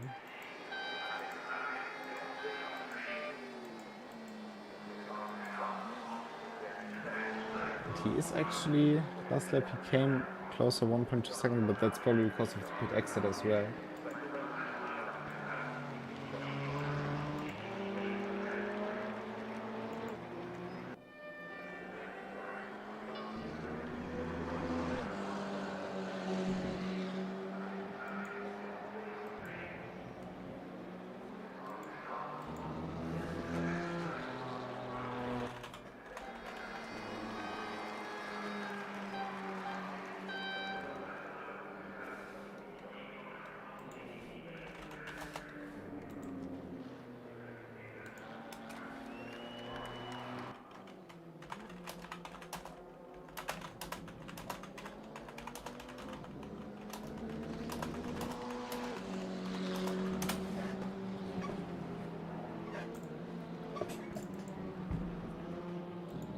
Now gap growth a bit again between Colin and Marvin.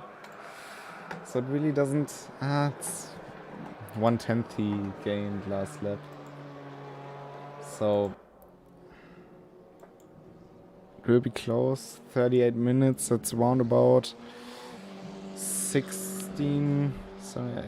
19 laps maybe. Probably for those 15 laps.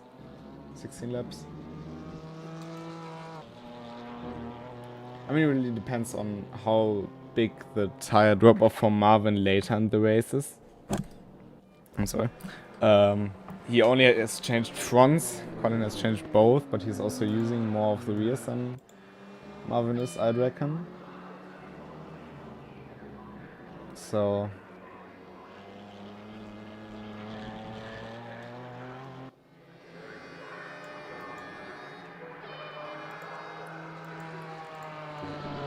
even though I don't think GeForce have a big drop off in terms of like a sudden cliff. Of course, they gradually get worse, but also Colin's tires will get gradually worse. Just hard to tell how used the rear tires of Marvin's car are. And with that in mind, he probably also set up his car, so once he only has changed fronts, big drift here by Colin.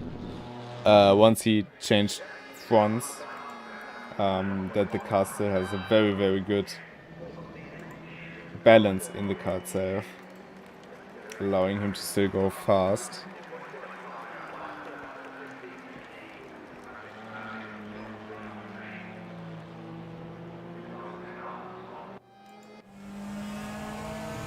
And Roxy B now also decides to go into the pits for his final pit stop. Remember, he had that crash in the first few laps. So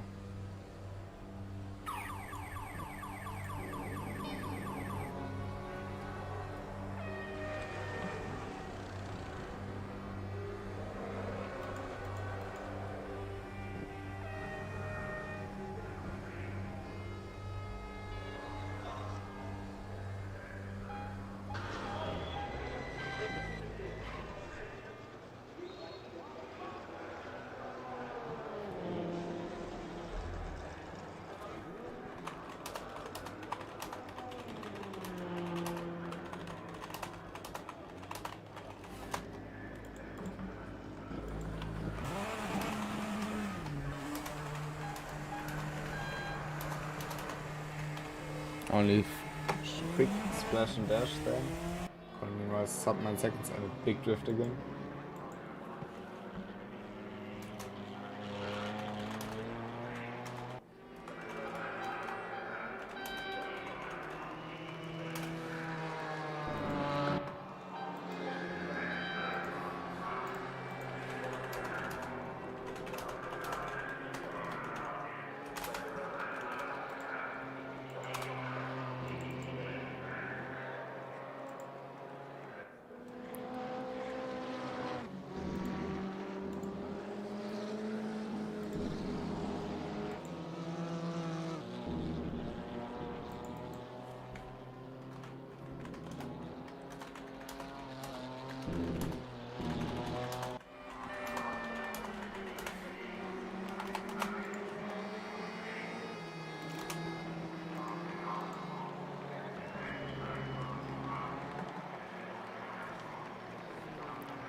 Let's see when Marvin crosses the finish line, or start finish line.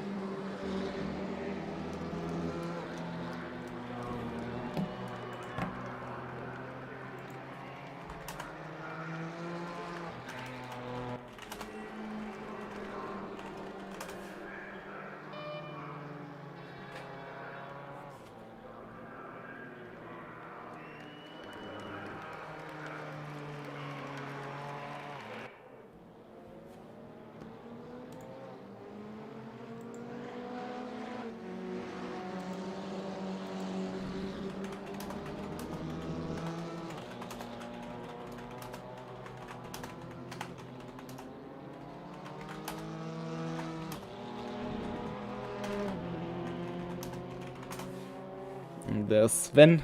This time I got it correct. Now on to lap Colin. Praga looks like so cute compared to the BMW. Oh, and Colin very right there onto the grass. Somehow kept it pointing into kind of the right direction.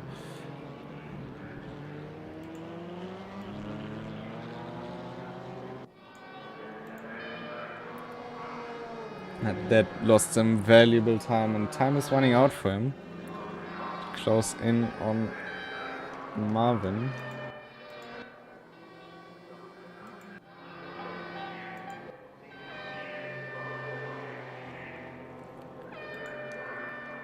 I have to say, well, the Praga battle, obviously, with only 4 cars of varying skill levels, kind of dissolved quite early. Unfortunately, with Roker's moment there. GT4 still, I mean, it's definitely not over. But this car has lost quite some time.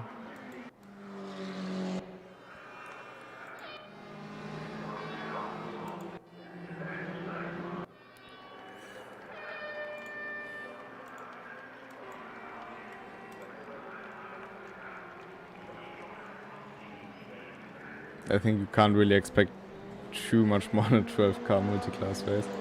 I expected this combo to be a bit more... Oh, and Marvin going very wide there, having to avoid the McLaren. Sven going right through the middle, but that was a moment for Marvin. That surely lost him some time, but Colin also... Colin and Gaspar having their casual fun.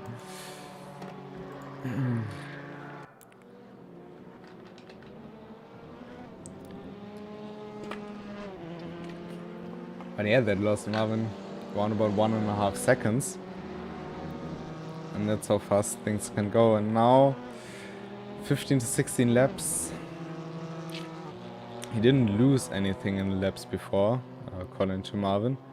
0.005 of a second, but he gained 2/10 last lap. But now 1.5 seconds, it's not as clear anymore. And if you just 0.5 seconds, that would get him into striking distance for the last lap. 0.5 seconds out of Marvin, it's quite a feat. And he usually just takes out chunks of time, not consistently. So if you check the last laps, 0.2, 0.0, 0.2, 0.1, 1.1. 0.7. So he just has to rely on some good RNG in terms of traffic. And also he has to lap Dave Siska soon.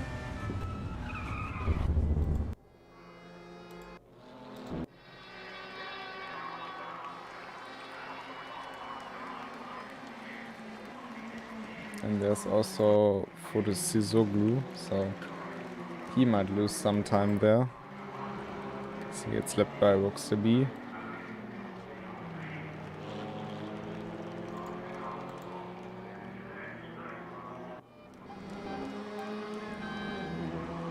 Maybe he gets lucky and gets to them on the straights, taking some slipstream, but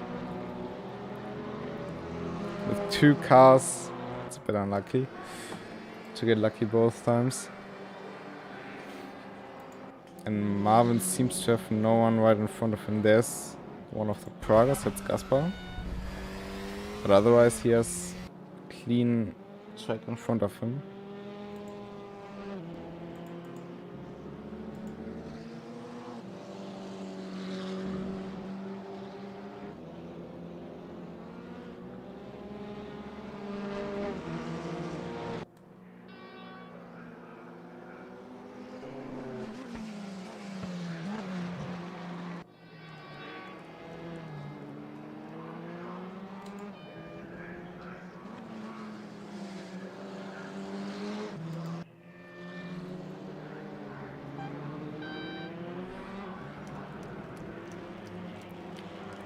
Glue getting out of the way as soon as possible. It's very good for Colin, and now some slipstream from Dave as well.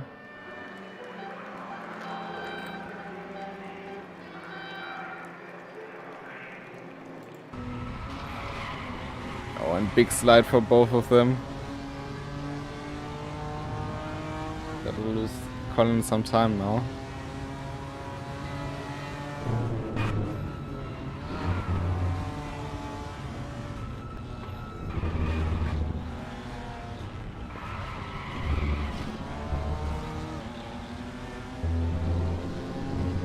Somehow kept it within track limits, but it didn't really lose him time to Marvin. Now yeah, obviously Dave will let him pass now. It's a bit tricky with the GeForce, letting someone on a lapped basis pass, but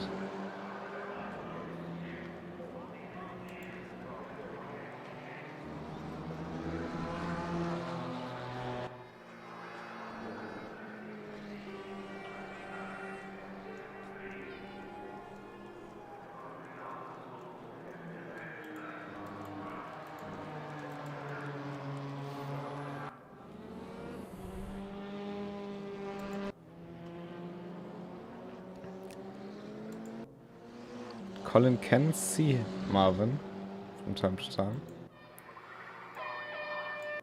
The next car up ahead is Bürgermeister. No, it's not. He's on the hangar straight. It's Andy Darnell, I think.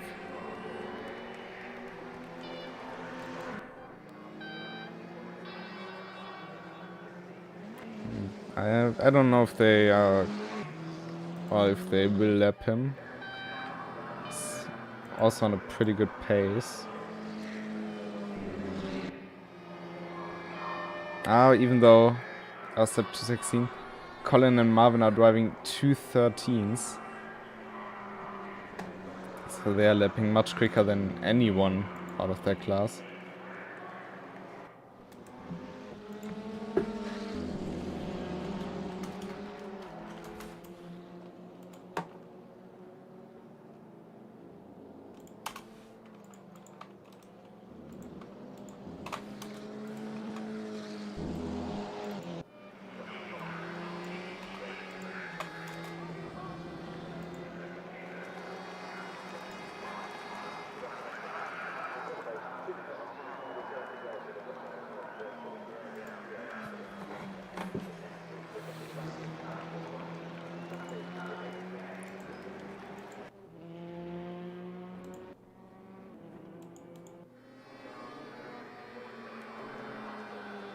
Let's see the gap between Marvin and Andy. It's still quite big.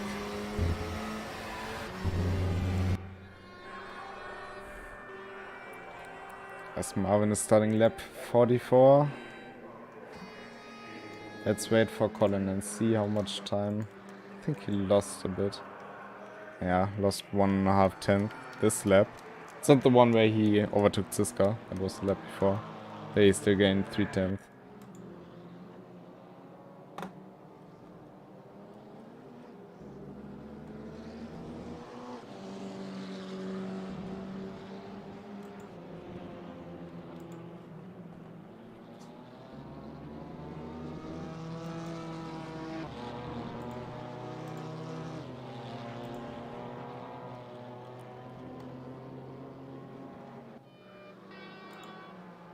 Obviously, just for this show, would be quite cool if Colin could catch up.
Okay, next lap.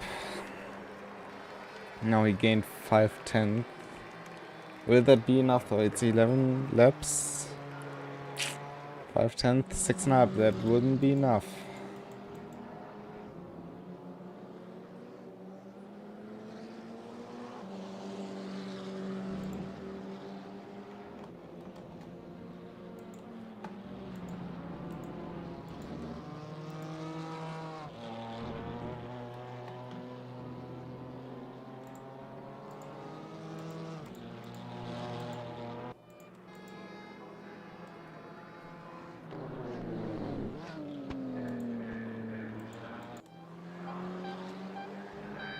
Sub 8 seconds.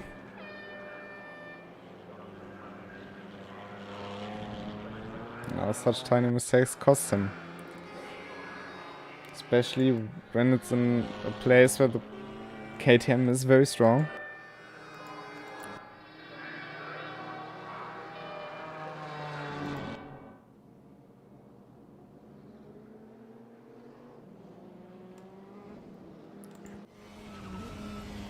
And Andy Donald is still quite far up the road.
And that's what I've talked about. The Praga just can dance around the outside of basically any car in the GT4 class. Yeah, also KTM. It's not that much faster than the other GT4s, but there really the advantage of the car comes to shine. And I think that's why Silverstone was quite a good pick for this one. Because the lapping process is different than you are used to.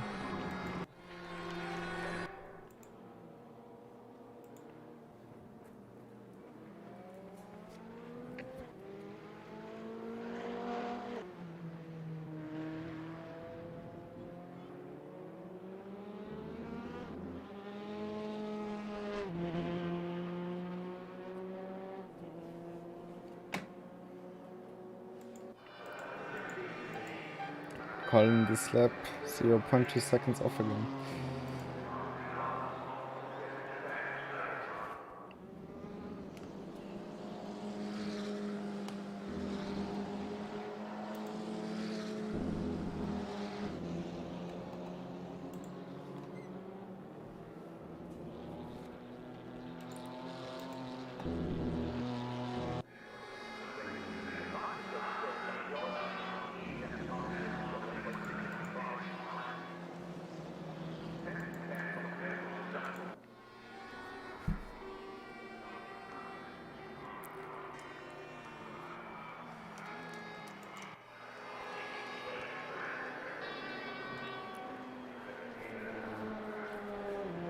But as we are going into the final 20 minutes,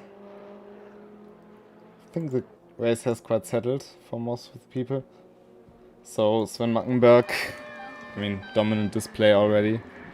Of course, in 20 minutes there's still quite a lot of stuff that can happen. Even if something happens, he has 1 lap advantage over Gaspar Mills plus, like, what is it, 20 seconds, 25 seconds. So I hope that something will happen there. Same from Gaspar to Rokus. Pretty much the same distance. So can fairly say those 3 are pretty much set. It's I shouldn't skip to it. Shame for Marcelo in this game crash. Pace-wise, obviously, Roxy much faster, but with 2 laps down, would have been interesting. Even if he might have picked up some of them, she might just have jumped into the pits and have a regular pit stop. You can never know, but very unfortunate for him, of course. GT4, I said, Marvin and Colin. That's Colin. Still some stuff that can happen. Not bigger Meisman is in front of Colin, isn't he? No.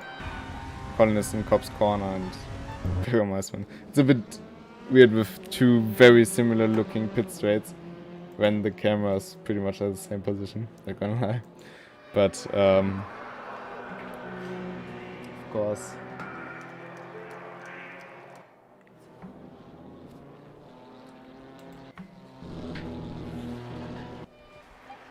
even though currently it doesn't look like Colin can really close the gap fast enough to Marvin.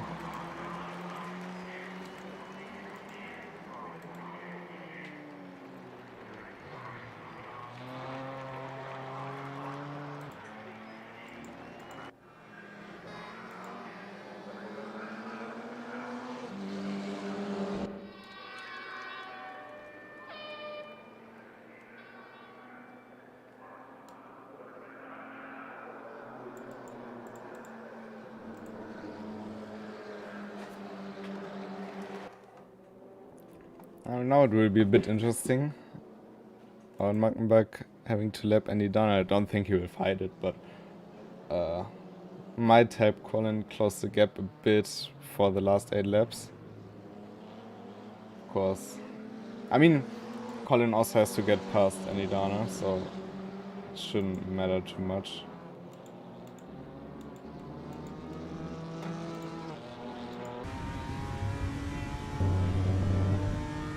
Looks to be just a little spin. Probably first gear and then just came out.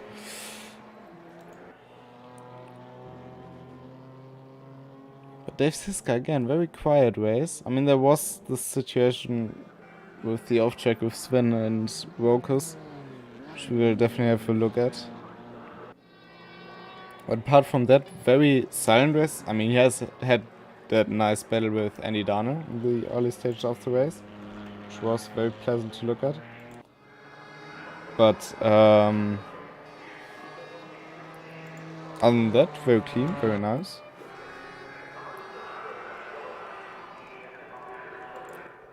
Zizoglu also had his struggles, but other than that, oh, right as I jump to his car when he goes a bit wide. But very nice to see a McLaren on the grid.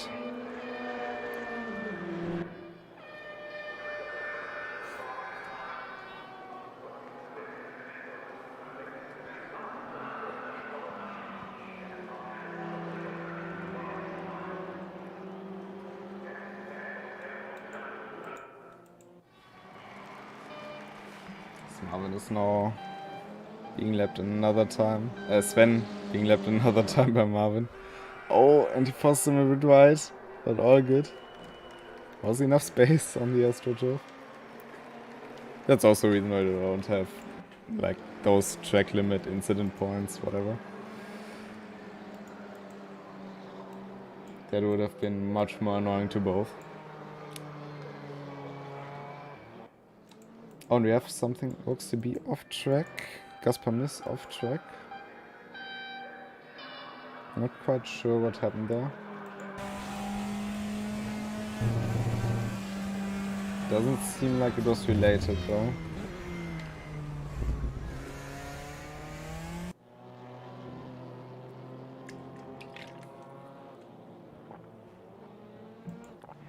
But Sven as well.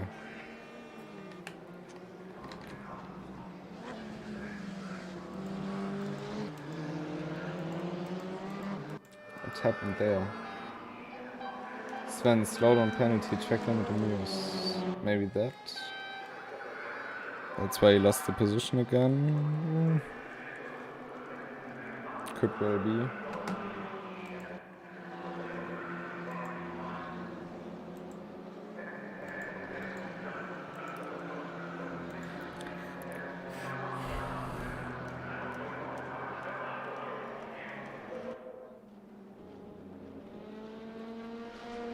But you also really get to appreciate how wide this track actually is. Like if you just see the Praga and the GT4 side by side, and the GT4 aren't the biggest cars in Praga. They are super small of course, but like you can fit like 5 of them next to each other, 6 maybe, on the straight without any problems. So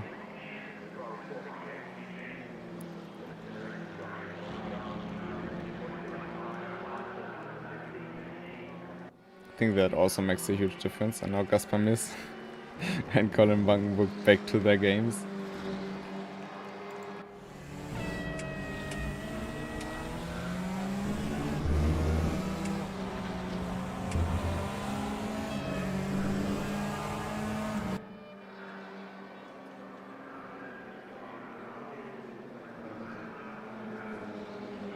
I gotta say I really like this blue on Gaspar's Praga. I think it looks absolutely stunning. But too many sponsors, like I'm not against sponsors. Or the opposite, I like it when a car has some decent sponsors, but it's a bit too cluttered for me in certain areas. But other than that,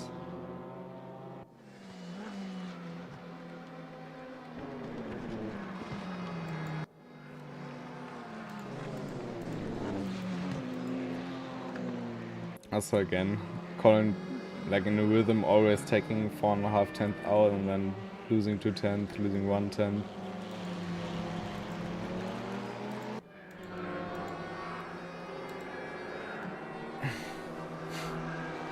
Very nicely done by Andy Donald.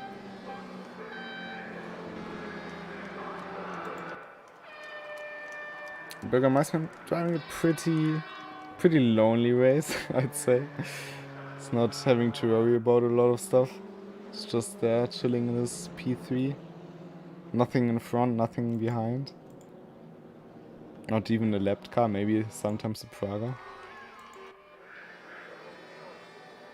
Somebody using the curb there. Not seen that in quite some time.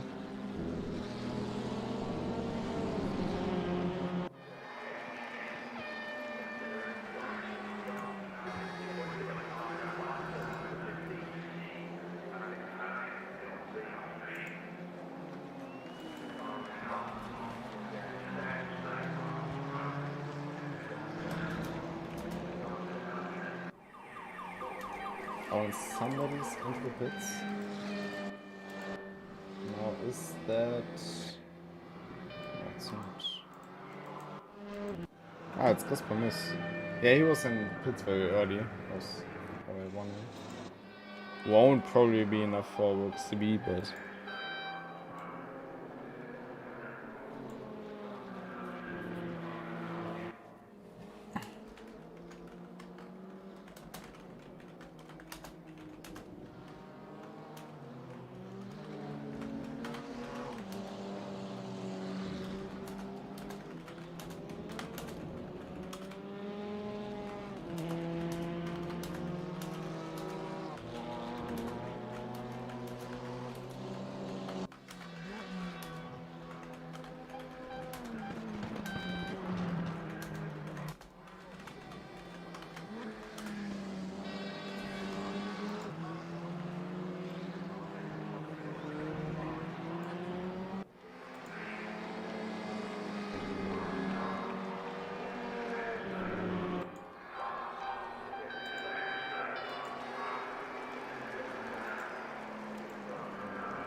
But it's only 8 minutes remaining. That will be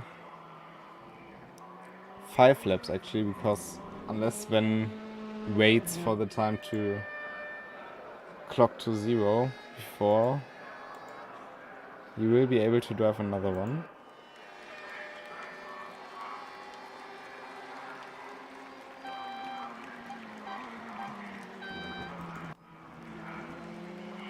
But you can pretty safely say that thing is done. Colin can catch up like 8 seconds.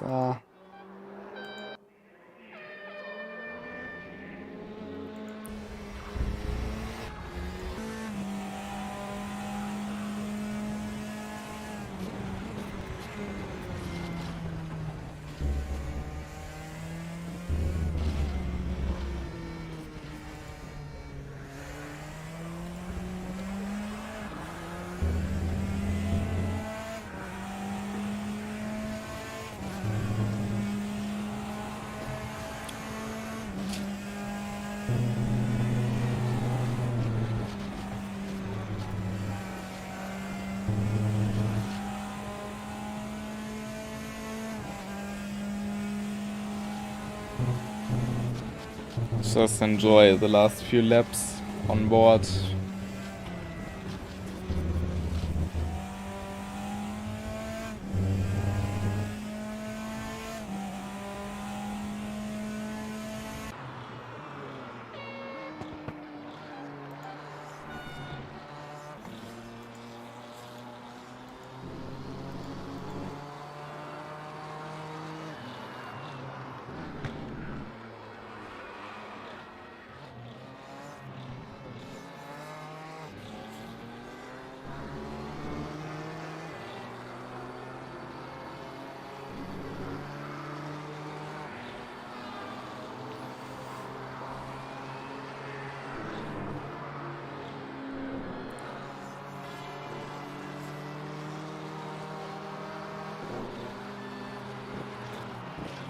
You can see how much the Praga is flying through those fast turns.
big drift there again for Colin, but I think that's just how he does it.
Indeed, some very nice cameras this game has.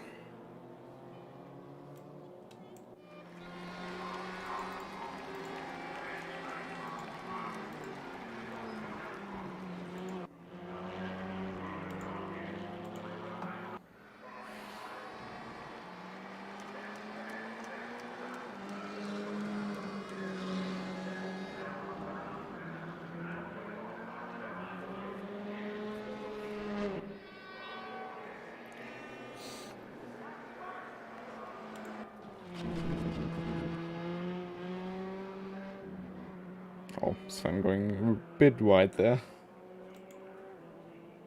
But no issue, no harm done.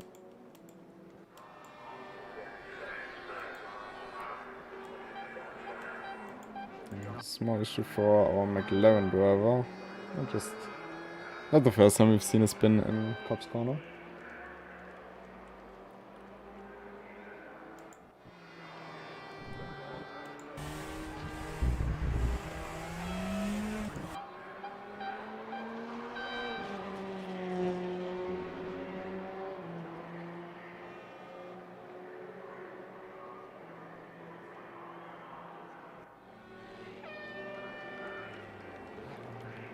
Now will he wait for the clock to count down, or will he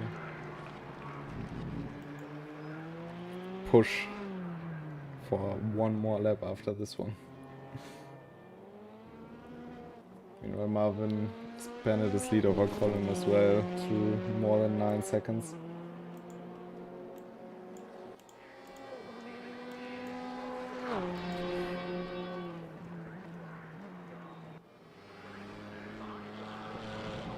Sven also a bit in a drifty mood.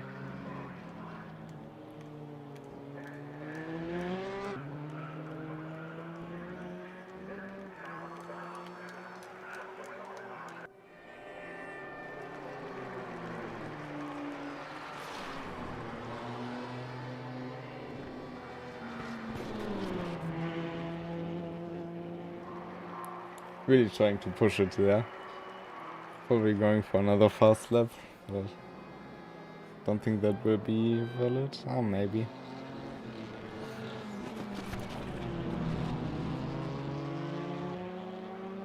Certainly lap Dave Siska now.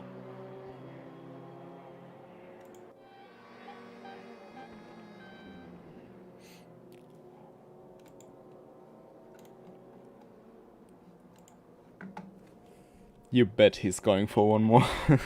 He's not going to stop now.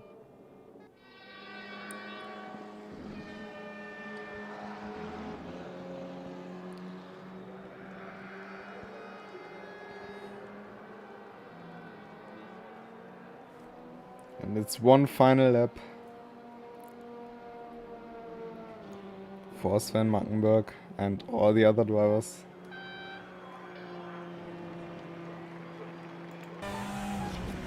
Join him on board.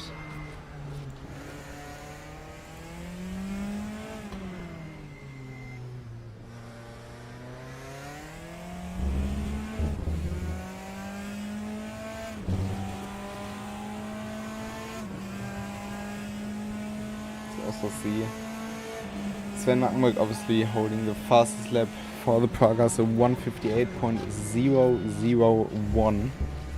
Super close to the 57. And Colin Blankenburg in the GT4s, quite a margin, 212.995 to Marvin Mackenberg's 213.592.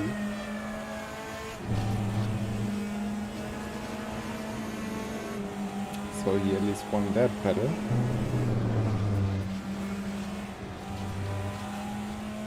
Was Andy Dane nicely leaving space for Sven Mackenberg, who's very much pushing.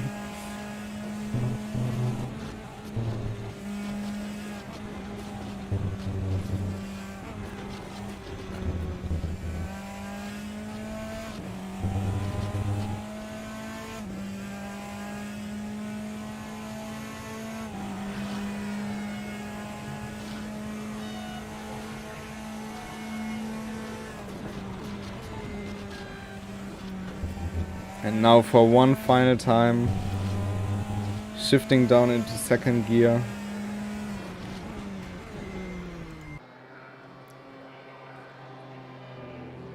And after 2 hours of racing, 2 hours of pushing, Sven Mackenberg crosses the line in first, winning his class.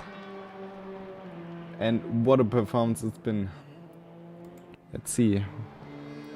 Sun is still quite far away. So where's focus to be? Where's our leading GT4?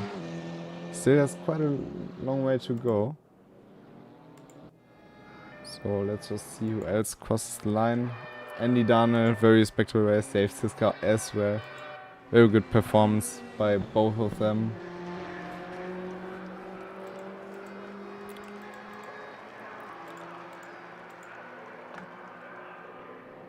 Fortunately, I can't really see the track positions.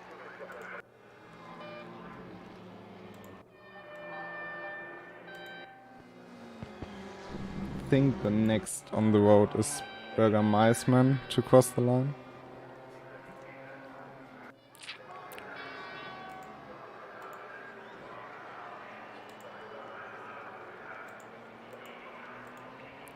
He also threw the final turn for a very respectable P3 podium position. It was with a bit of luck of Jiri running out of fuel, unfortunately.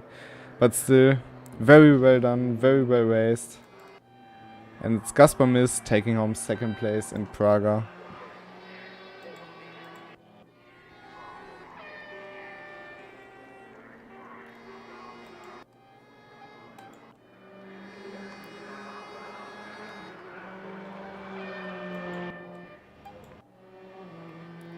Fortis Sizoglu finishing in 6th position ultimately. Rocks to be after his massive shunt there. Still coming in the 3rd. And it's Marvin Mackenberg taking the win, completing the podium with his brother, or the win. It's a Mackenberg 1-1, however you want to call it. Congratulations to Marvin Mackenberg's superior strategy in this race. But also congratulations to Colin Blankenburg. Flawless performance, P2. Sven Mackenberg also fastest lap, of course. And well, it wasn't the biggest grid, it wasn't the most exciting racing. But it indeed was definitely worth it. So yeah, definitely congratulations to Sven Mackenberg, Gaspar Miss and Roxaby, as well as Marvin Mackenberg, Colin Blankenburg and Berger Meisman. And all the other drivers who managed to finish as well. Thanks to everyone for joining. And I hope the next combination will be a bit more fitting for most of you. I think you can't really go wrong with classic GT3. Except just this running in the background for now. So yeah, for me, it's still been very cool to see Dave Siska also enjoyed it. Yeah, Berger, you had quite the lonely race, but still very respectable performance. And at least some fighting in the beginning. And yeah, can take a look at it if my game decides to load up. Can definitely do that. And actually, Colin just said why he fucked up. 25 liters too much. That's interesting.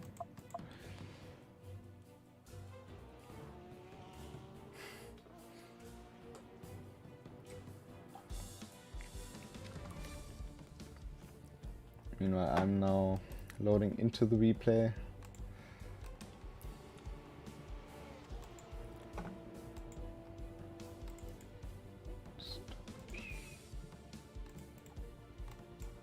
And first of all, before I again do anything stupid, I will save the replay. And maybe all my Nordschleife stuff.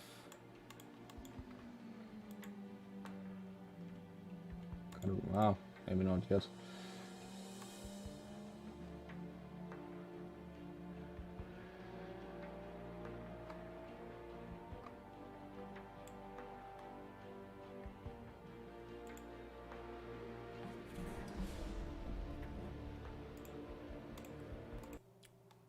Alright. Actually fits perfect with the time. Ah, that transition. But let's just take a look at what happened there. So manual lab and stuff are good. And there we have the flip.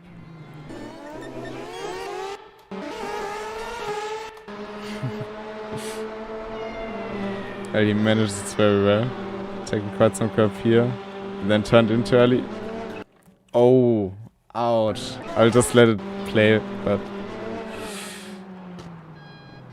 yeah, that has been in the game for a long time.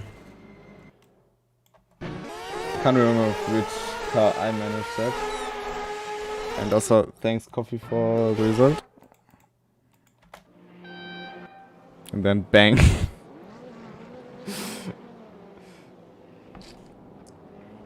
Yeah, I kind of thought one of you two would pull that off. Changing no tires at all. But that... For a moment I thought you lost the wheel there. But that was very unlucky. I don't think you can say it any other way.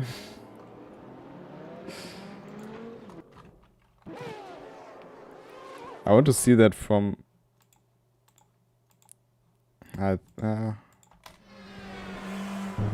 Holy shit, from Gus was POV. Yeah, but definitely props for still finishing, especially after seeing you limp back home. That was incredible to witness.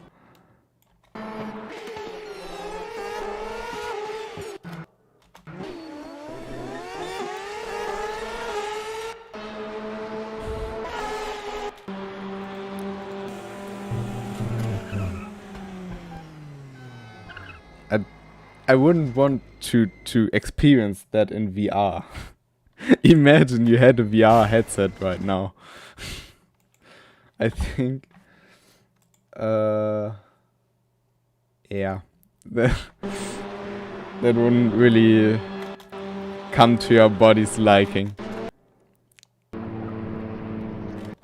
I think the problem is that your undertrail basically got stuck on that curb. And once you finish, you hit with more than 45 degrees on the wheels, the game spins you radically around because the rear axle spins. It's like super weird, but happens rarely.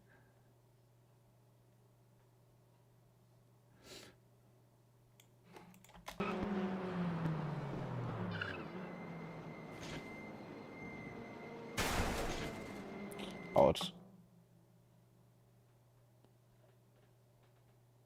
Yeah, that was... I wouldn't want to drive that. Can't really take any speed and turning is a nightmare. Except for right-hand turns.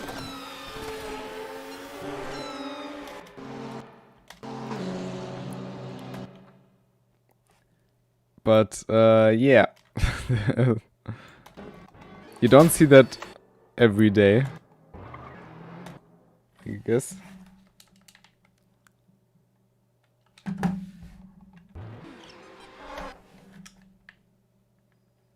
So